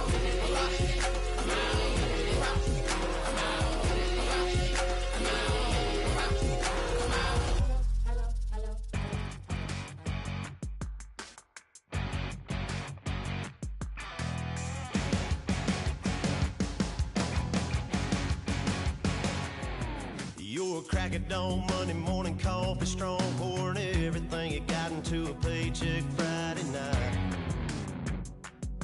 You're a power stroke, diesel backhoe riding king, 18-wheeler driving, living life in between the lines of clocking in and quitting time.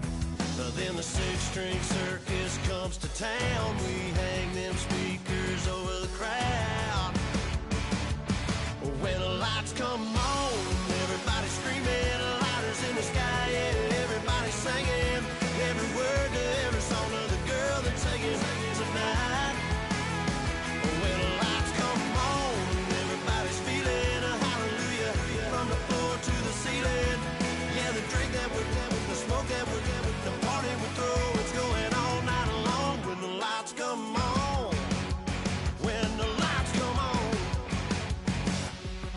you're a little shy thing with a wild side on a night like this. You just can't hide, cause it's time to live it up. So come on and raise your cup. If we're talking about memories, yeah, we're gonna make them. Talking about rules, you know we're gonna break them. When the lights come on, everybody screaming, lighters in the sky, yeah, everybody singing every word to every song of the girl they're taking tonight. When the lights come on, everybody's feeling a hallelujah from the floor to the ceiling. Yeah, the drink that we're having, the smoke that we're having, the party we throw, it's going all night long. When the lights come on, when the lights come on.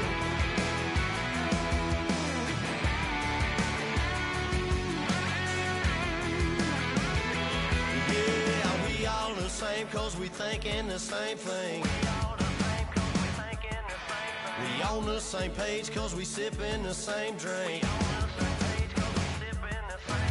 Here's a little something to thank y'all for showing up. Al Dean and the boys are about to blow it up. When the lights come on and everybody's screaming, lighters in the sky, yeah, everybody's singing every word to every song of the girl they're taking tonight. When the lights come on, everybody's feeling a hallelujah from the floor to the ceiling.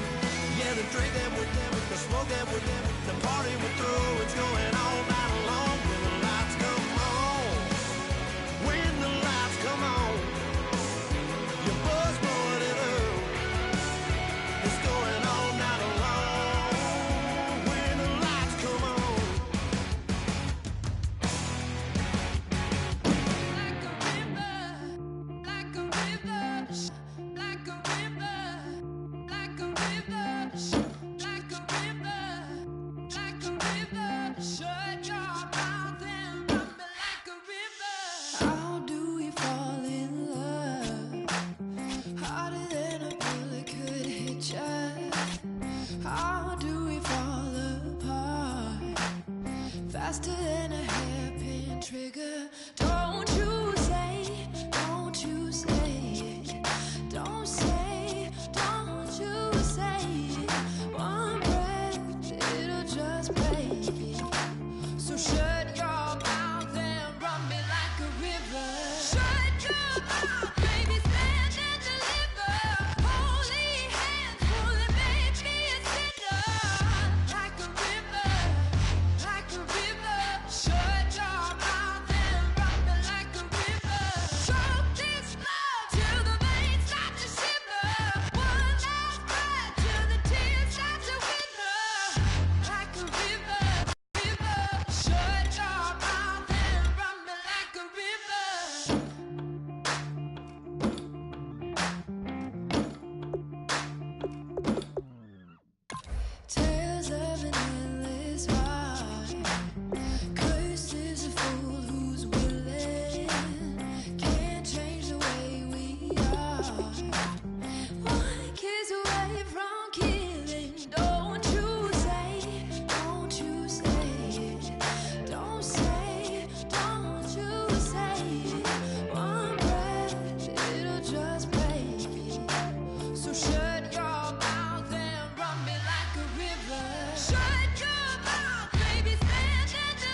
everybody. I'm Larry Ridley, and this is... All right, Larry, thank you. We are down on the bayou as you get a look inside the Mercedes-Benz Superdome in New Orleans. Today, we've got a good NFC matchup on tap between the Philadelphia Eagles and the New Orleans Saints. On the return, it's Kenyon Barner. And they're going to start this drive in pretty good shape as they get it up past the 30.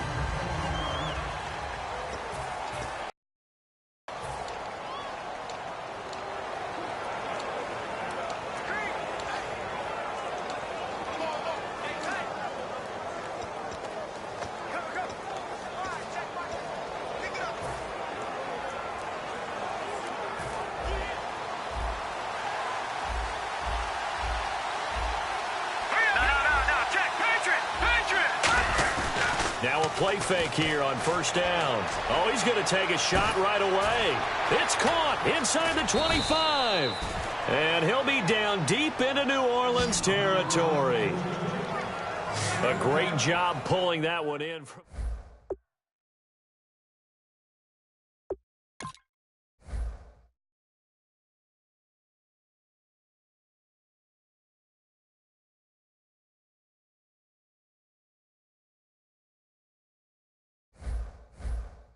Contested catches, right? Sometimes you have to go up and beat a defender for the football. He has that in his arsenal as well. Showed it right there. Fresh set of downs here.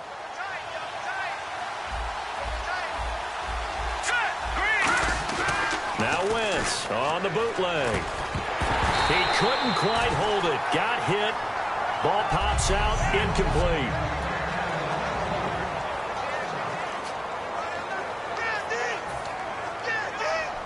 10 yards still left on second down.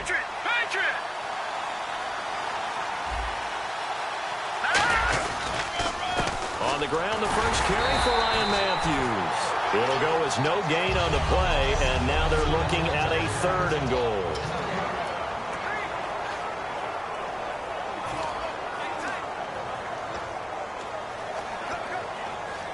Can this defense get the stop on the opening drive? Here's 3rd and goal. Let's go. Blue landed. Blue landed. Here we go. Wentz now on 3rd and goal. His pass caught at the 4. They get 7 there, but it brings up 4th. So much about this game is just understanding situations and then having to execute, isn't it? Guard the first down sticks. Don't let them get there. And they rallied and made the tackle.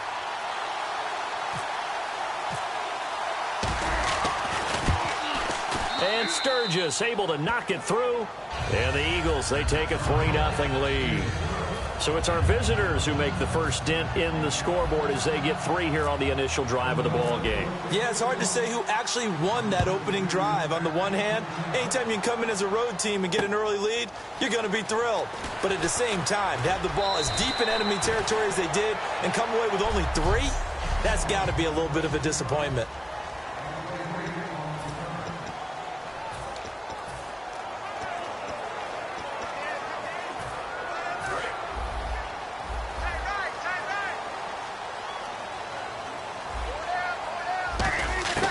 Breeze now on first down. And it's caught. Kobe Fleener. And he's brought down, getting this one up to about the 35.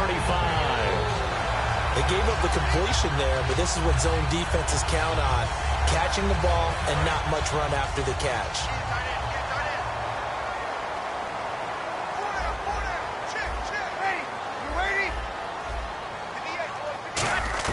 Throwing on first down is Breeze.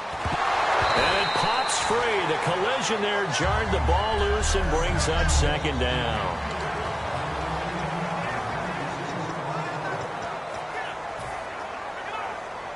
So incomplete on first. Let's see what 2nd down has in store. Breeze again here on 2nd and 10. Throwing over the middle, and it's incomplete. Looking to go back to Thomas again, and it's 3rd down.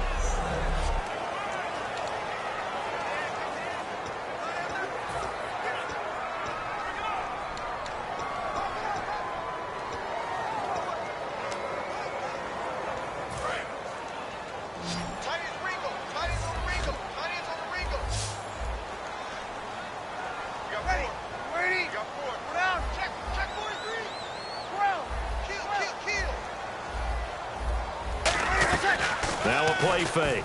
Breeze. And he's got Snead. And he's got the first down, yardage before being taken down at midfield.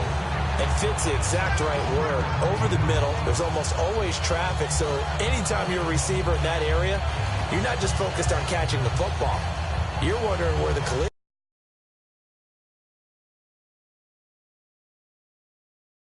is going to come from, right? Because there's almost always someone there able to concentrate, catch it, and even added a little extra at the end with a short run. Ready? You ready? From midfield, here's Breeze. It's complete. Flainer, right side. A big-time play there for New Orleans. And even 40 yards.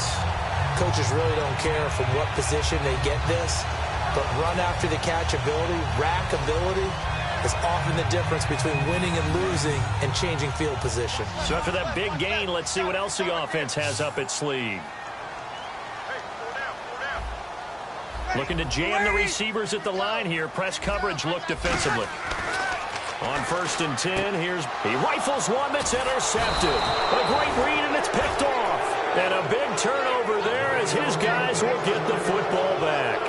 Now, they told us repeatedly earlier in the week in our meetings, we need some plays from our defense here on the road early. They got one. And don't think they were above all week long pointing out to their defense that the other defense is rated higher than them. You going to let that happen, guys? Is that how we're going to play?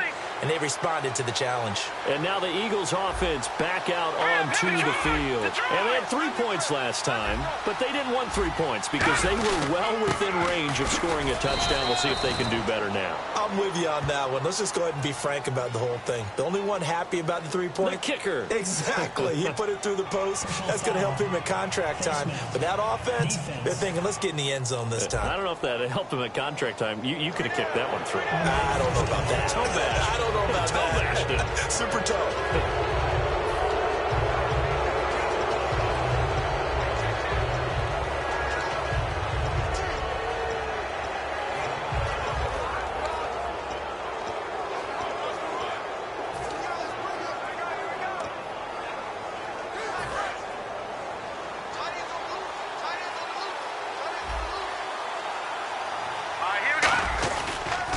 And they'll run it here. And he is going to lose yardage here. That's going to go as a loss of 2, and it'll be 2nd down. Well, good luck there as a ball carrier. You get handed that football, look up, oh, there's a big D tackle ready to swallow you whole for a loss. Yeah, you got to count on your guys to give you at least a little bit of time, a little bit of space to try and maneuver, but not on that one. And when you have a defensive tackle who is that strong, that agile, he's a lot to deal with. Sometimes you have to double him, and sometimes you're not able to block him no matter who's trying. They go play action for Matthews. Now Wentz. Ertz has it left side.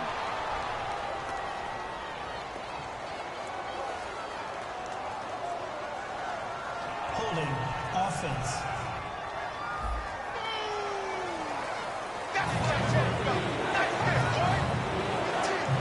So the offense needing 4 yards. It's 3rd down.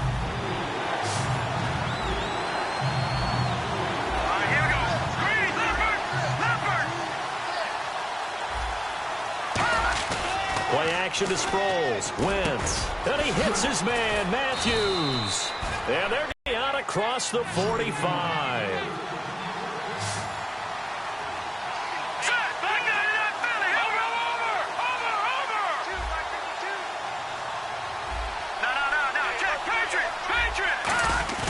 They go play action here on 1st down. On the move to his left. And Matthews has it right side. And he'll be taken down, but not before getting this inside the 30. We talk about mobility on quarterbacks all the time. Here's where it really pays off. Able to move, evade, and is accurate throwing on the run and picking up a 1st down.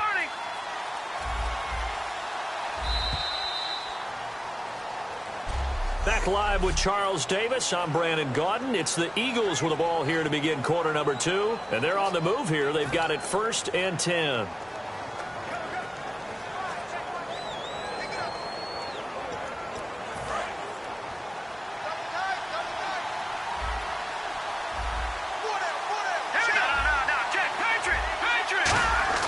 Wentz now on first down. He couldn't quite hold it. Got hit. Ball pops out. Incomplete. As tight ends go, he might not provide the super flashy plays very often, but he's pretty reliable. Usually an excellent target and normally catches what's thrown to him, but he didn't on that play.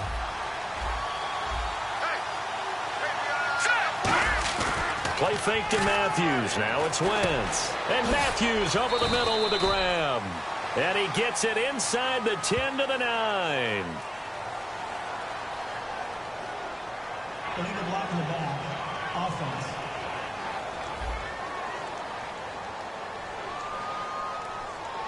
Way to be here, baby! Hey, that's what I'm talking about, baby! That's what I'm talking about. High five, baby, high five! Let's go! Pick it up!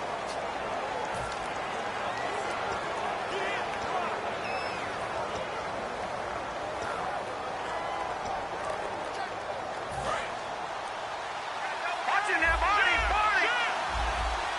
All right, here we go. Leopard! Over! Again, they'll throw with Wentz. It's complete. This is Brent Salek. 8 yards on the completion, but now they face third down. And that's one of his advantages of a passer, is it not? With his height, setting back there in the pocket, firing it over the middle, he can really see everything clearly. It is, and I know that other quarterbacks get it done different ways, all right? And Wentz not going to take the snap here. Instead, he turns and calls a timeout. They'll have 2 remaining as we step aside here in this second quarter.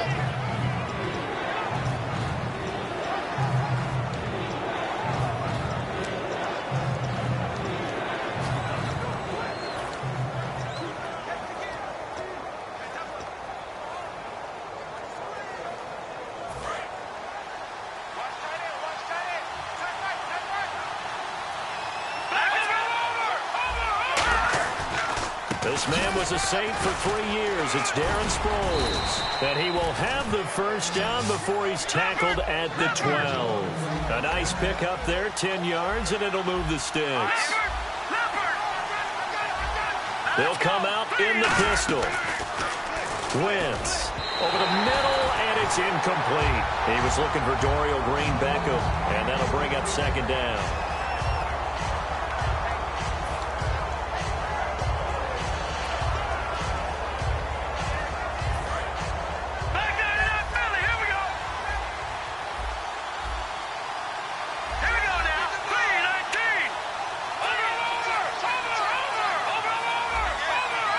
The slot man in motion right. On second down, Ryan Matthews. And they'll lose yardage here. They go backwards to the 13-yard line. Well, on that play, the expression, don't blink, you might miss something, certainly applied. That was fast. Defense diagnosed the play, and it was over in a heartbeat.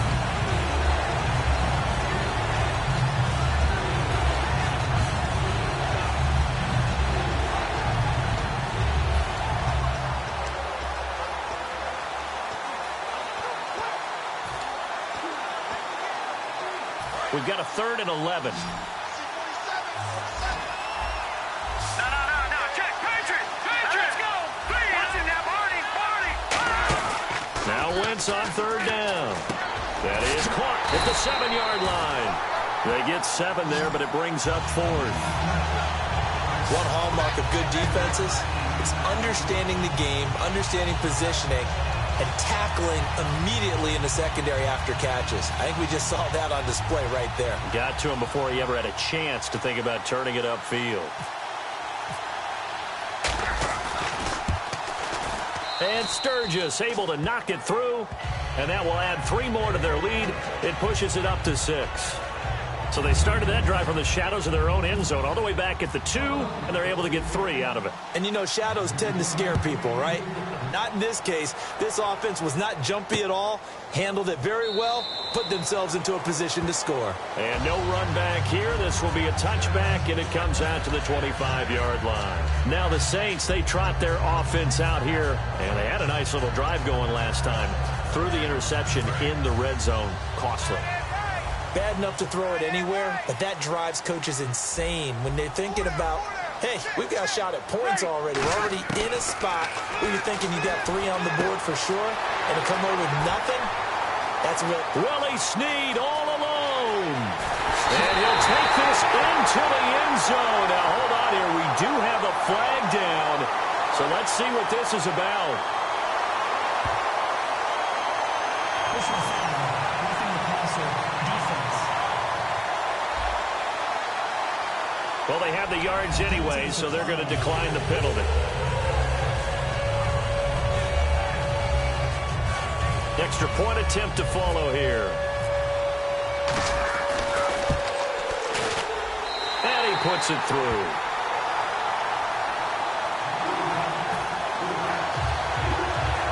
One of the shortest drives you'll ever see. One play, 75 yards, 6 points.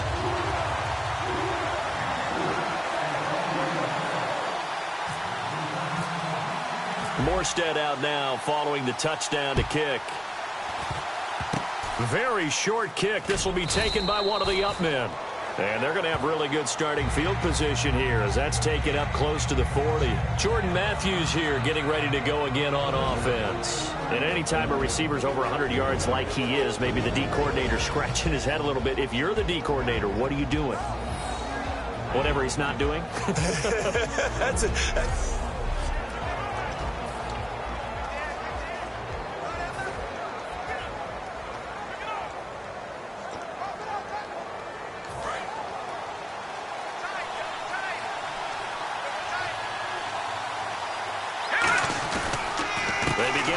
With Ryan Matthews. And he gets this one to midfield before he's brought down. It'll go as a gain of 12. And the Eagles are going to have a first down. All right, now look at 56. Let's go. From midfield, here's Wentz. Under a heavy rush, and down he goes. Stephon Anthony coming in from that outside linebacker spot to bury him for a loss of 7. Now, we talk about players blitzing all the time. I often laugh and sometimes call it just straight-ahead pursuit. What a running start right back to the backfield for him. Yeah, it really didn't give anybody a chance to get up there and stop him. No, I mean, that's really, really difficult. You're asking a whole lot anyway, but when he gets that kind of a start and comes through clean, oftentimes the advantage definitely goes to the defensive player. Wentz to throw on second down. He finds Matthews. A good pickup there, 26 yards. So the defense blitzed. A nice job picking that up, completing the pass. And how in sync was the quarterback in his center on that play? They saw the blitz, made the appropriate calls, got the line engaged because now they know there are going to be extra guys coming at the quarterback, so they got their assignments down pat and kept them away from him, and he's able to step up in the pocket and fire one now for a really good strike. And now a first down following that long gain. Again, we'll see the pistol here. They run the counter now on first down. And he'll be taken down after a short gain as that takes us to the 2-minute warning. A minute 57 to go in this first half. We're back to New Orleans after this. Coming up at halftime in a little less than 2 minutes, we'll send you to Orlando where Larry Ridley is standing by. He'll have highlights and analysis of this first half. On second down, here's Wentz. Ertz over the middle. 4 yards on the completion, and it sets up a third down. Well, clearly one of his advantages as a passer is his height. Sit back in the pocket, fired over the middle. That makes things tougher defensively, doesn't it? It really does, because your goal is to move the quarterback off his initial spot when he gets his drop back completed. But when you have that type of height, he can stay in there. And now the Saints are going to take a timeout on defense. It's just their first, so they'll have 2 remaining here before we get to halftime.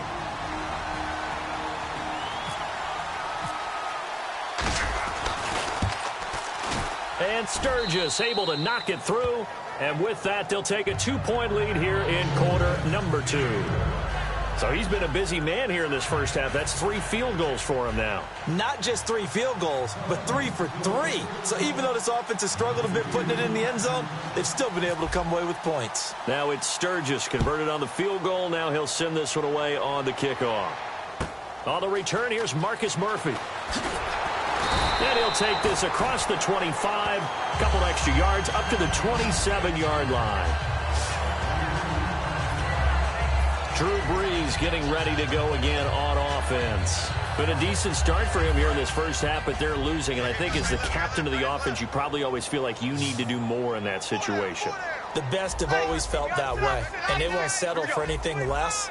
So right now, his goal is to increase what he's doing on the field, try to make sure his teammates come along with him, and he feels like if I do better, everyone will do better. And that's what we're seeing from him right now. Got to have a little extra determination. Yeah, a little extra determination. He has thrown the touchdown pass. No interceptions for him personally to this point. They come up with one back. That's Ingram. To throw, it's Brees. Oh, he dropped it. They were looking for him in the middle third. He couldn't catch it. Now 3rd down. Looked like they had an opportunity for a big play across the middle, but he didn't have the concentration or the focus necessary and dropped it before he could haul it in. Offense trying to avoid stalling out, facing a 3rd and 10.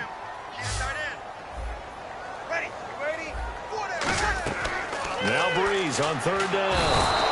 And the pressure gets to Brees as he's taken down. And the Eagles are going to go ahead and take another timeout. So that means they're down to 1 remaining here as we head toward halftime. Here's Thomas Morstead on now to punt it away on 4th down. Darren Sproles, the NFL leader in return yards in 2015, back deep for Philadelphia. This is fielded at the 27.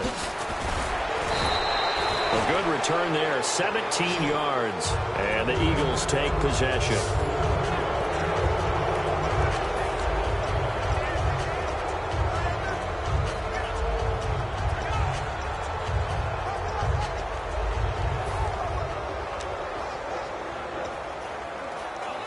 Here comes Eagle offense now as they get set to take over here. And they split the uprights last time for 3. They've got the lead. They're not going to play this conservative. They're not hoping for another field goal. They're hoping for a touchdown. I'm with you on that one. I like where your head is. I like the way you're thinking because you're exactly... Into double coverage, and it's intercepted. A great read, and it's picked off. And a big turnover there as his guys will get the football back. That's an experienced DB picking off a rookie, and you know sometimes those experienced DBs, they love going against the young pups, don't they? And I go back to the offseason, had a quick conversation with him about, hey, when you play younger quarterbacks, what's it like for you? And he says it's like being a boxer. I give him a lot of different angles, a lot of different looks, and a lot of times I just bait the young guy. And there he baited him right into the interception. He's going to fire into a double team, and it's intercepted. Picked off by Rodney McLeod. And they will take over possession of the football at their 42-yard line. That's sort of a second quarter to forget for him. Now 2 picks in this frame. Almost as if the first one that he threw, he couldn't shake, couldn't get it out of his head. He ends up throwing a second one as a result. Compounds the mistake a little bit. Yeah, you got to be able to forget, compartmentalize, whatever you want to call it, and move on. He hasn't been able to do so here in the second.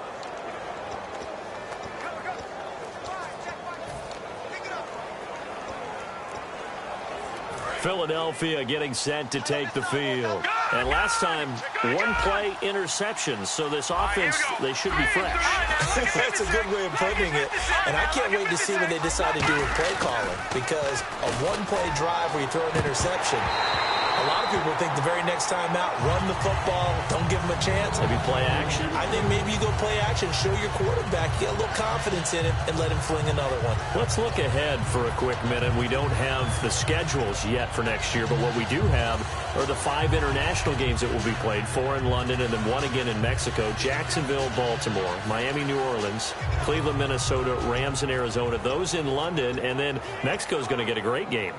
the Raiders and New England. Yeah, you're exactly right. And just think about the ones in London. Remember, they're splitting them between the two different stadiums in London, so they get a different flavor in all of these places. In Mexico, for the second straight year, the Raiders are coming to town. That should be a whole lot of fun. Should be a ton of fun and a very good matchup. And the play goes for 19 yards, gives them a new set of downs. And the offense moving quickly to the line. I know the halftime's approaching, but I don't think he's going to want to take a break. That's his fifth catch. Yeah, they've really been targeting the tight end. And it's knocked away and incomplete.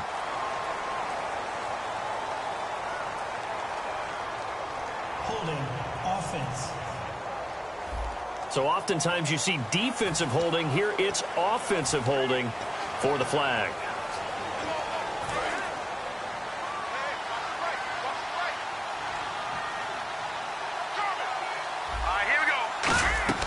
From the midfield stripe, they'll look to throw. Screen pass to Sproles. And this time he's able to take it down to the 42. Now whistles come in. We're going to get a timeout here by the offense. And with halftime on the horizon, they'll be out of timeouts from here forward.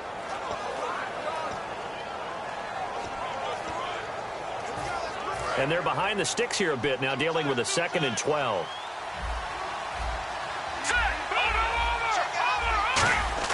Again, it's Wentz. Caught by the tight end, Ertz. The reception good for 7. It's 3rd down. They get the completed pass, but still have more to go here on 3rd down. And they're going to hurry back to the line now. And he spikes it to stop the clock. And now if they choose, they'll have a chance at maybe a long field goal try here just before the break. So now on is Caleb Sturgis for the Eagle field goal. He's going to need a little mustard on this one. It will be a 51-yard attempt. And this will split the uprights. It's right down the middle. So we've come to halftime. Well, that came a little abruptly here. Still working on my apple up in the booth. Hang on here. Let me spit this out. And we can get to the 3rd quarter now.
So both teams have their marching orders, and we'll get going again here in quarter number 3. This fielded a few yards into the end zone. And he's able to get it across the 20, but not by much, as he's marked down at the 21-yard line.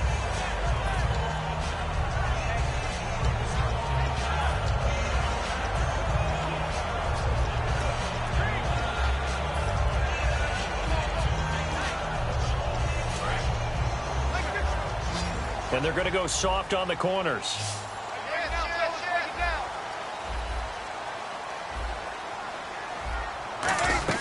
They go play action here on first down. It's hauled in by Brandon Cooks. And they get him down, but not before he takes it across the 40-yard line. One of the feature points of the in route is being able to make a nice throw to the middle part of the field. And for a quarterback, that's one of the better throws and better looks that he'll get. But he has to be careful not to wait too long and let his receiver wander into some tough territory. If he's late with the ball, he can get his receiver hit and hit hard. Breeze now to throw. It's caught left side by Cooks.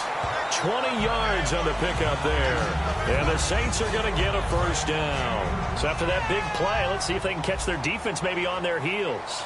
And a nice little pass and catch there on the corner route. Set up very well by the receiver with a head and shoulder. And he's going to be intercepted a third time. Breeze picked off by his former teammate, Malcolm Jenkins. And he's able to get it back to the 33-yard line. Oh, timing is everything on a route like this. He tried to drive that football into a tight spot. And if you're a little early or a little late, chances are there's going to be someone there. And sure enough, this one's going the other way.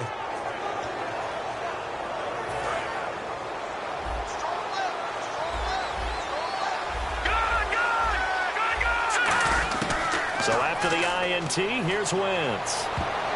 And now this is intercepted. My goodness. A great read, and it's picked off. And he's able to bring it out 5 yards shy of midfield to the 45-yard line. The rookie picked off the rookie. And guess what? They're pretty familiar with each other. It's not like when I was growing up and the dinosaurs were roaming the earth and you heard about a guy somewhere. Now they run into each other at camps, going through high school ball, recruiting, college games, all-star games, you name it. A lot more familiarity with each other. They go back to the air. Now Breeze lost the football. But fortunately, the Saints were able to hold on to it, so they will indeed keep possession.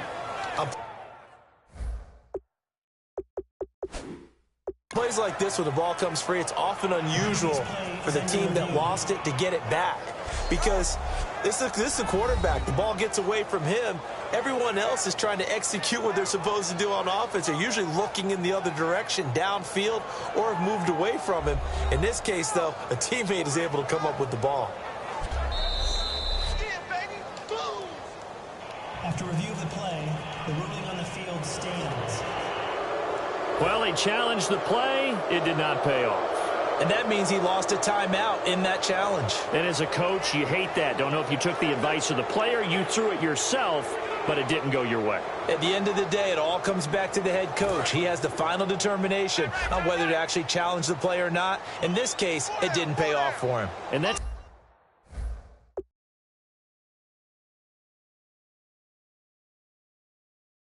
got to be so heartbreaking. You throw that flag, you probably feel really confident, and then all of a sudden, boom, you lose the challenge.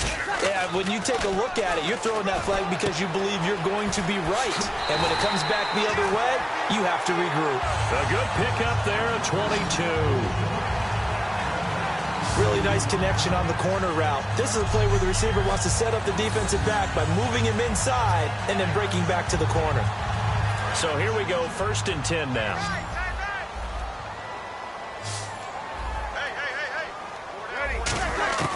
On first down, Breeze. It's complete. Fleener, right side. And they're able to get this one past the 30 down to the 25. And the game just keeps evolving. Big guys running those corner routes, so difficult to cover.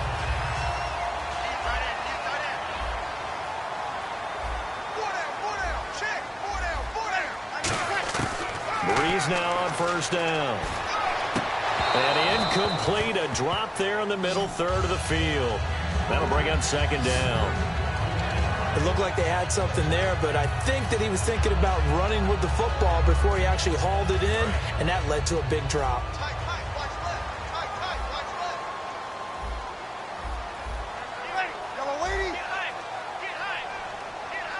The defensive line disperses a little bit here, maybe expecting a pass. Breeze will try again on second down. Wide open receiver complete.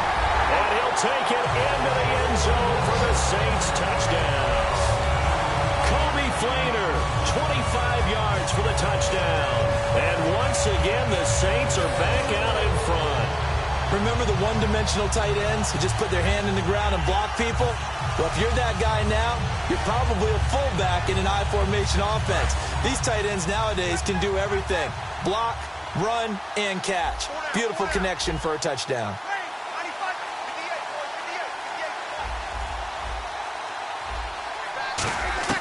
Breeze is going to throw. And unable to connect. They don't get the two-point conversion here.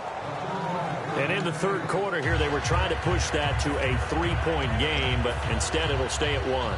And I'm a big proponent of not chasing points or going for two too early. But in this case, I understand why. You know, if you kick an extra point, you're just up two, right? So a field goal still puts the other team ahead. So you go for two here and protect the field goal lead. They didn't get it done, though. And the Eagles dodge a bullet. They cover it up. The risk-reward of the onside kick. When you don't get it, the risk comes out to play, and here they gave up great field position. And that's the key to everything, because you're trying your best to press advantages when you have them, and field... After review of the play, the ruling on the field stands. Well, he challenged the play. It did not pay off. And that means he lost a timeout in that challenge. And as a coach, you hate that. Don't know if you took the advice of the player, you threw it yourself, but it didn't go your way. At the end of the day, it all comes back to the head coach. He has the final determination on whether to actually challenge the play or not. In this case, it didn't pay off for him. And that's got to be so heartbreaking. You throw that flag, you probably feel really confident, and then all of a sudden, boom, you lose the challenge. Yeah, when you take a look at it, you're throwing that flag because you believe... Got a man, it's caught inside the 10. And that one results in 35 yards. They're going to hurry back to the line now. From the gun, it's Wentz. That's caught at the 1. A gain of 6 there on first.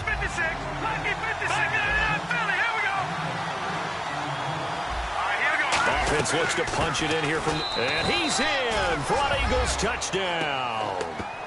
Ryan Matthews taking it in. And the Eagles have retaken the lead. And there you go. Nothing really too complex. Block, keep to your assignments, let them run it in. They did it. Fundamental football. Good blocking, beats good tackling on that play. End result, touchdown. And this will be caught as they convert here for 2. He hits the big target for the two-point try. Defenses hate those guys, especially around the goal line. It's hard to decide who you're going to put on him. Are you going to put a smaller corner on him? Are you going to put a safety who doesn't have maybe the same coverage skills? How about a linebacker? He may have the size, but he's not used to really covering in space. That's why the tight end gives you such a great advantage when you're throwing the football.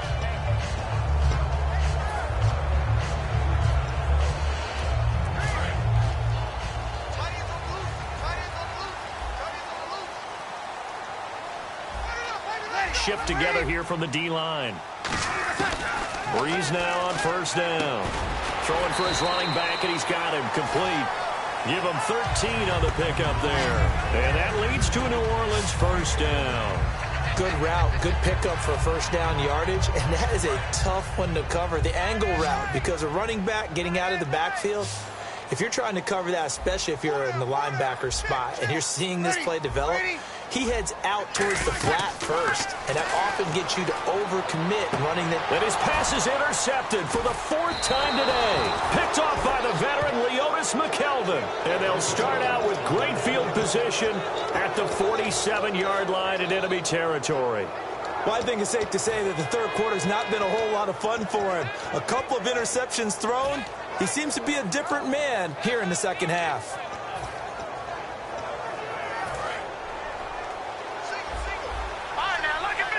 They come out 5 wide, 3 of them to the right side.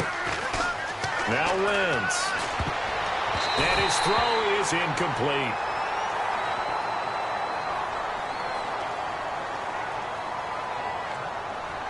Personal foul, roughing the passer, defense. So a big roughing the passer penalty, Charles, and of course that's 15 yards. And everyone knows how protected the quarterbacks are. You've got to make sure that when you launch at a quarterback that you're hitting him in the right spot and in the right time.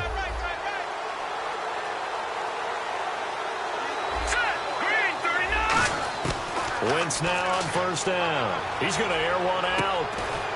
And incomplete. He dropped it in the end zone. You can feel the anguish all the way up here. It certainly looked like he had that one in the end zone, open, unable to hold on to it. Here we go now. 3-19. 3-19.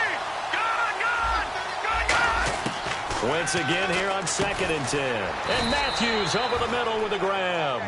8 yards on the completion, but now they face 3rd down. And quickly they get to the line.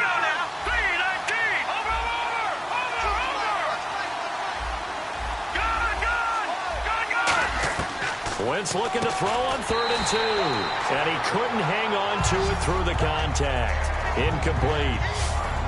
And that drop will cause a little bit of angst for the play caller because you know they've worked all week game planning and flexing the tight end out and making him a matchup issue for the defense. They had what they wanted, and he drops the ball. Yeah, just couldn't hang on to the slant. The field goal unit's going to stay put on the sideline. They're going to go on 4th down here. They come up in an offset eye. Wentz going to go, and he's going to be intercepted a 3rd time. A great read, and it's picked off. And his guys are going to take over at the 21-yard line. Well, that's a drive killer right there. Not a really confident throw either. This one was kind of up for grabs, and it's going to come down the hands of the wrong team. And some extras coming up on the line here, readying for the blitz. They'll come out in the pistol. So after the INT, it's Breeze. Caught by Snead over the middle. And he's going to get this one across the 30-yard line. 12 yards there as they move the chains.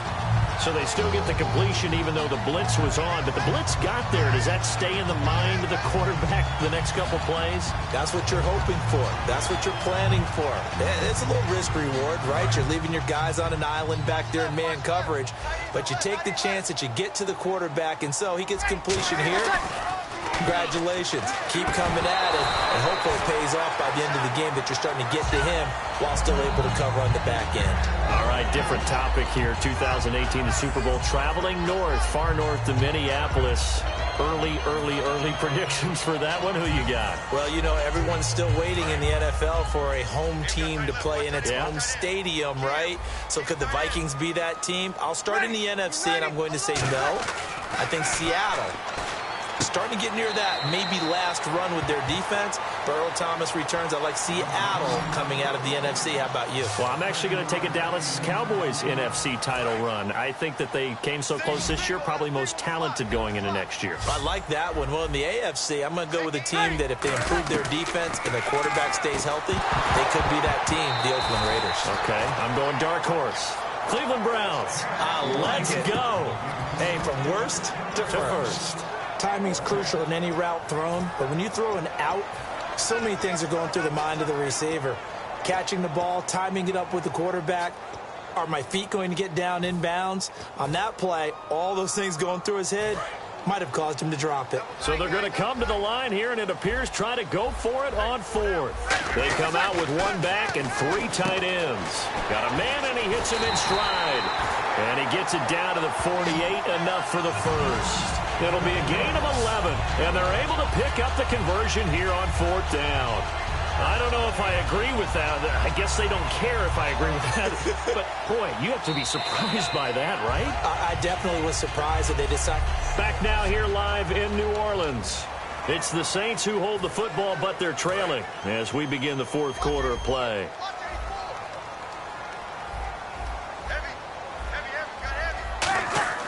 On first down, Breeze. toward the sideline, and look at that catch. Dragging the toes, and that's going to be a first down. Well done. All the yards, completions, just another play that's a feather in the cap of the great career of Drew Brees. And wasn't he supposed to be... After review of the play, the rookie on the field stands.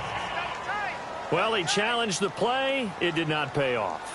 And that means he lost a timeout in that challenge. And as a coach, you hate that. Don't know if you took the advice of the player. You threw it yourself, but it didn't go your way. At the end of the day, it all comes back to the head coach. He has the final determination on whether to actually challenge the play or not. In this case, it didn't pay off for him. And that's got to be so heartbreaking. You throw that flat foot in, and then all of a sudden, boom, you lose the challenge. Yeah, when you take a look at it, you're throwing that flag because you believe you're going to be right. And when it comes back the other way, you have to regroup. To throw, it's Brees. And he's got it over the middle. Fleener. It's a 7-yard gain there, and it's good enough to move the chains. When you execute a drag or a crossing route really well and give them a chance to let it develop a little bit, you can gain some significant yardage hitting your tight end on that one. Oh, he didn't spike it. He faked it. And my goodness, another interception. Picked off by Nolan Carroll. And a big turnover there as his guys will get the football back. And that's a great example of ball skills right there, partner.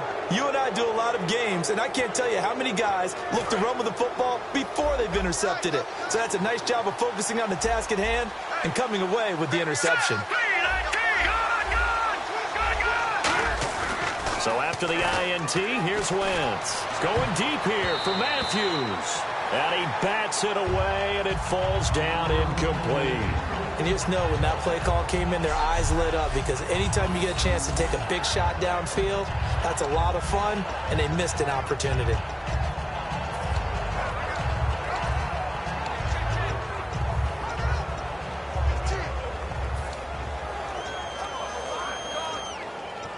Second down now after the incompletion. One receiver left, two to the right. Here we go. Watch it now, Barney. Wentz will try again on second down. The connection here with Nelson Aguilar. And they'll get 9 there as that sets him up better for third down. And I see an extra defensive back on the field. Little surprise here on 3rd and 1. And they'll go ground game here with the tailback. Oh, and the ball's out. Matthews loses it. And they have the football and will set up shop at the 33-yard line. I know when you're looking at the scoreboard clock, we're getting near the end of this game. But they were in what was really called 4-minute offense. And that's practice, being taking care of the football, taking time off the clock, not giving them a chance to come back. But bottom line is, what did I say in the beginning? Taking care of the football. That didn't happen. Didn't do it. A costly turnover. They go back to the end. And now here is another interception. Picked off by the veteran Leotis McKelvin. And a big turnover there as his guys will get the football back. What a nightmarish game he's having now. 6 interceptions that he has thrown. Absolutely unbelievable, isn't it? Hard to believe we're watching this and have seen it, but it just tells you about the game of football. It giveth and it taketh away. Yeah, the guys, though, that have thrown 6 interceptions in a game, the likes of Peyton Manning, Brett Favre, I think Joe Namath, he did it 3 times. Now a play fake here on first down. And Matthews has it right side. And able to break one tackle, but then quickly brought down. But a nice little gain. 7 yards on the play, and it'll be a second down. And now it looks like they're going to be in the hurry-up. Detroit! 10th carry now for Ryan Matthews. And they'll bring him down at the 27-yard line. It's a 9-yard gain, and it keeps the drive moving.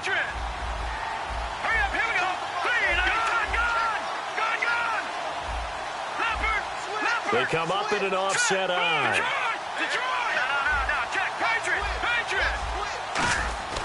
Wentz now on first down. Left side caught by Matthews. And he does take it in for the touchdown, but a flag on the field, and I don't think this is going to stand. Yeah, don't put the points on the board just yet. Holding. Offense. So he got his hands a little too far outside. The ref caught him, threw the flag. So now a 1st and 20. Leopard! Leopard! All right, here we go. Gun! Detroit! Detroit! Here's Wentz to throw. And it pops free. The collision there jarred the ball loose and brings up 2nd down. Normally, he's pretty reliable. Usually catches what's thrown to him. On that play, he simply dropped it. So the incomplete pass brings up 2nd down. Another pistol look here. Now let's go! Green, 39! And the wideout in motion. 39! Now Wentz throwing on 2nd down. Green Beckham has it over the middle. Oh, he faked it with a juke. Now he's got some room. He's at the 30. Touchdown, Philadelphia. Dorial Green Beckham, 83 yards. And the Eagles add on to their lead. Partner, you know what the real key is to stopping a good passing attack? You tell me. Being able to tackle as soon as a guy catches the football. Didn't work out there. No, because when you give up the big run after catch, the rack yardage, that puts your defense in a big-time stressful position. A lot of rack yardage and a touchdown there on the big play. Now Wentz. And no, it falls incomplete.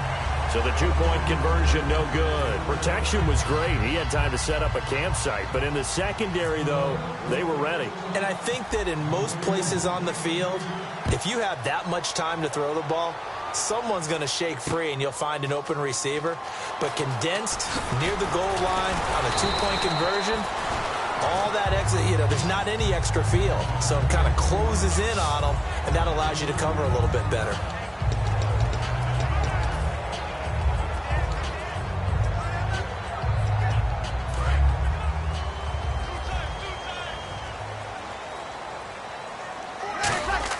Trying to shake off the interception. He'll look to throw. He's going to fire one. And my goodness, another interception. Breeze picked off by his former teammate, Malcolm Jenkins. The number 7 usually lucky here. Not for him. 7 picks he's thrown in this game. That's only happened 6 times since 1960.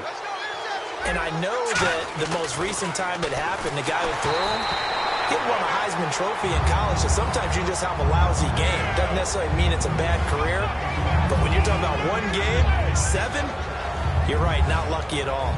Yeah, Ty Detmer, the last to do it in 2001, to throw 7 picks.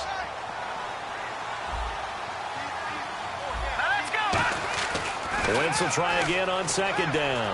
Buying time to his left. Now he'll turn and throw deep back to the other side of the field.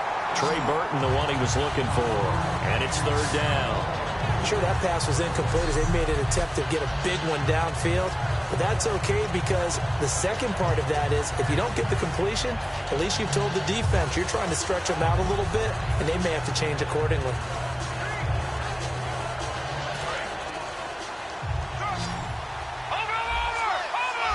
So here we go now. An extra defensive back in there on 3rd and 10. Now Wentz. Screen pass to Sproles. Losing 2 yards that time, and now it's 4th down.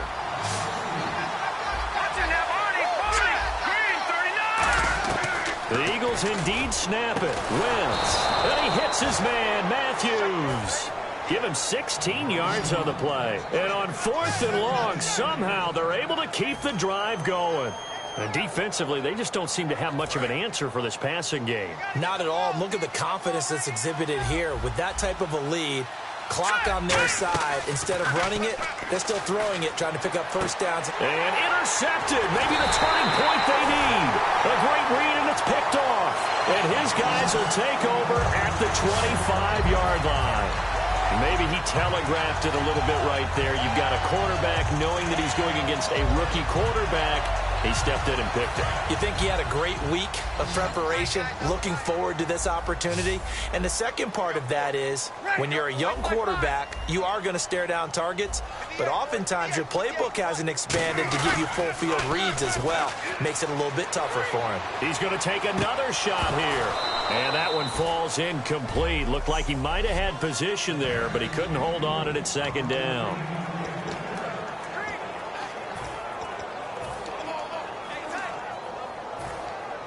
So it's Saints football as we get you reset. And let's see what they've come up with offensively after having time to talk it over.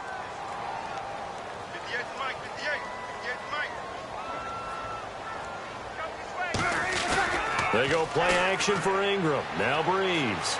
He'll buy some time right. That's incomplete. Nearly another pick. My goodness. Tremendous coverage there. Just did not catch the football and complete the interception. But what do they say all the time? If he had really good hands, he'd be playing offense. And no press coverage here. They are backing off in the secondary. Ready. 5-5. On play action, it's Breeze. Now a desperate. Oh, this is taken in. It's complete. And they finally get him, but not before he reaches the 33-yard line. And now they're in the hurry-up.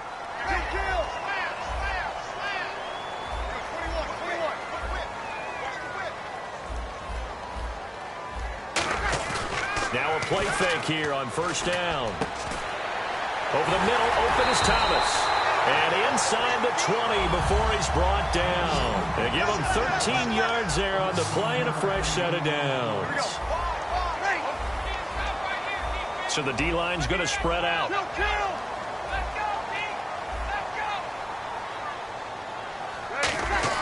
Into the red zone, it's Breeze. That is caught right at the 10-yard line. It'll be a pickup of 10 yards. And it'll be second and very short. Looking to speed things up here, going with some tempo. Now, Breeze again.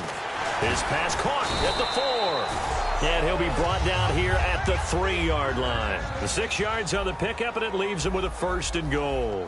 Some think the teams really won't throw a slant route unless you have a receiver has a... And this is caught down for a late touchdown. So hold everything here. This one's not over yet. And there's the touchdown that they needed, so they'll celebrate. But the guys on the sidelines, they've got to stay focused. The onside kick team, they need them to get the ball back. Yeah, part one of the equation done. Now they need to convert and get that onside kick. So this drive spans 7 plays. So still a small chance here with a little over 30 seconds to go, but they're definitely going to need this one to bounce their way. And the Eagles are going to recover. And that might be enough to put a bow on this one. Fourth quarter, they felt like they needed the football back. Unfortunately, they couldn't get it. And I know we brought analytics into the game, and someone has said here that the data says that when a team's expecting an onside kick, 80% of the time, the team expecting it, they do actually recover the ball, which is what we saw here. Now look at this. They get the turnover they needed. It's intercepted. A great read, and it's picked off. And he'll bring this all the way up to the 45-yard line. Partner, why were they even putting the ball in the air in that situation? I know they have confidence a lot of the time in their team, and, hey, we can call anything. But in this spot, with that lead and that amount of time on the clock, not much, you've got to take care of it. I would have figured they'd run the football there. Now their defense has to stand tall. He's going to let it fly. And that is incomplete. 16 seconds now on the clock. Well, they went for the big play there, but that drop could really hurt their momentum.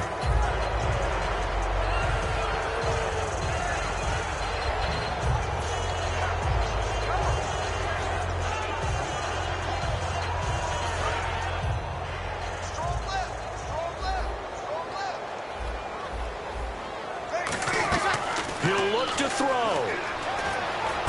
And Cooks hands it over the middle.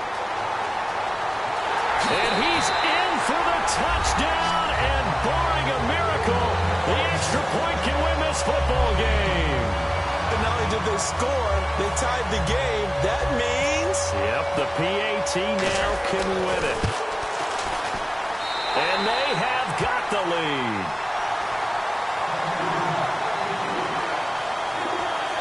Well, it wasn't a one-play drive, but I think they'll take it. The scoring summary, 2 plays and into the end zone.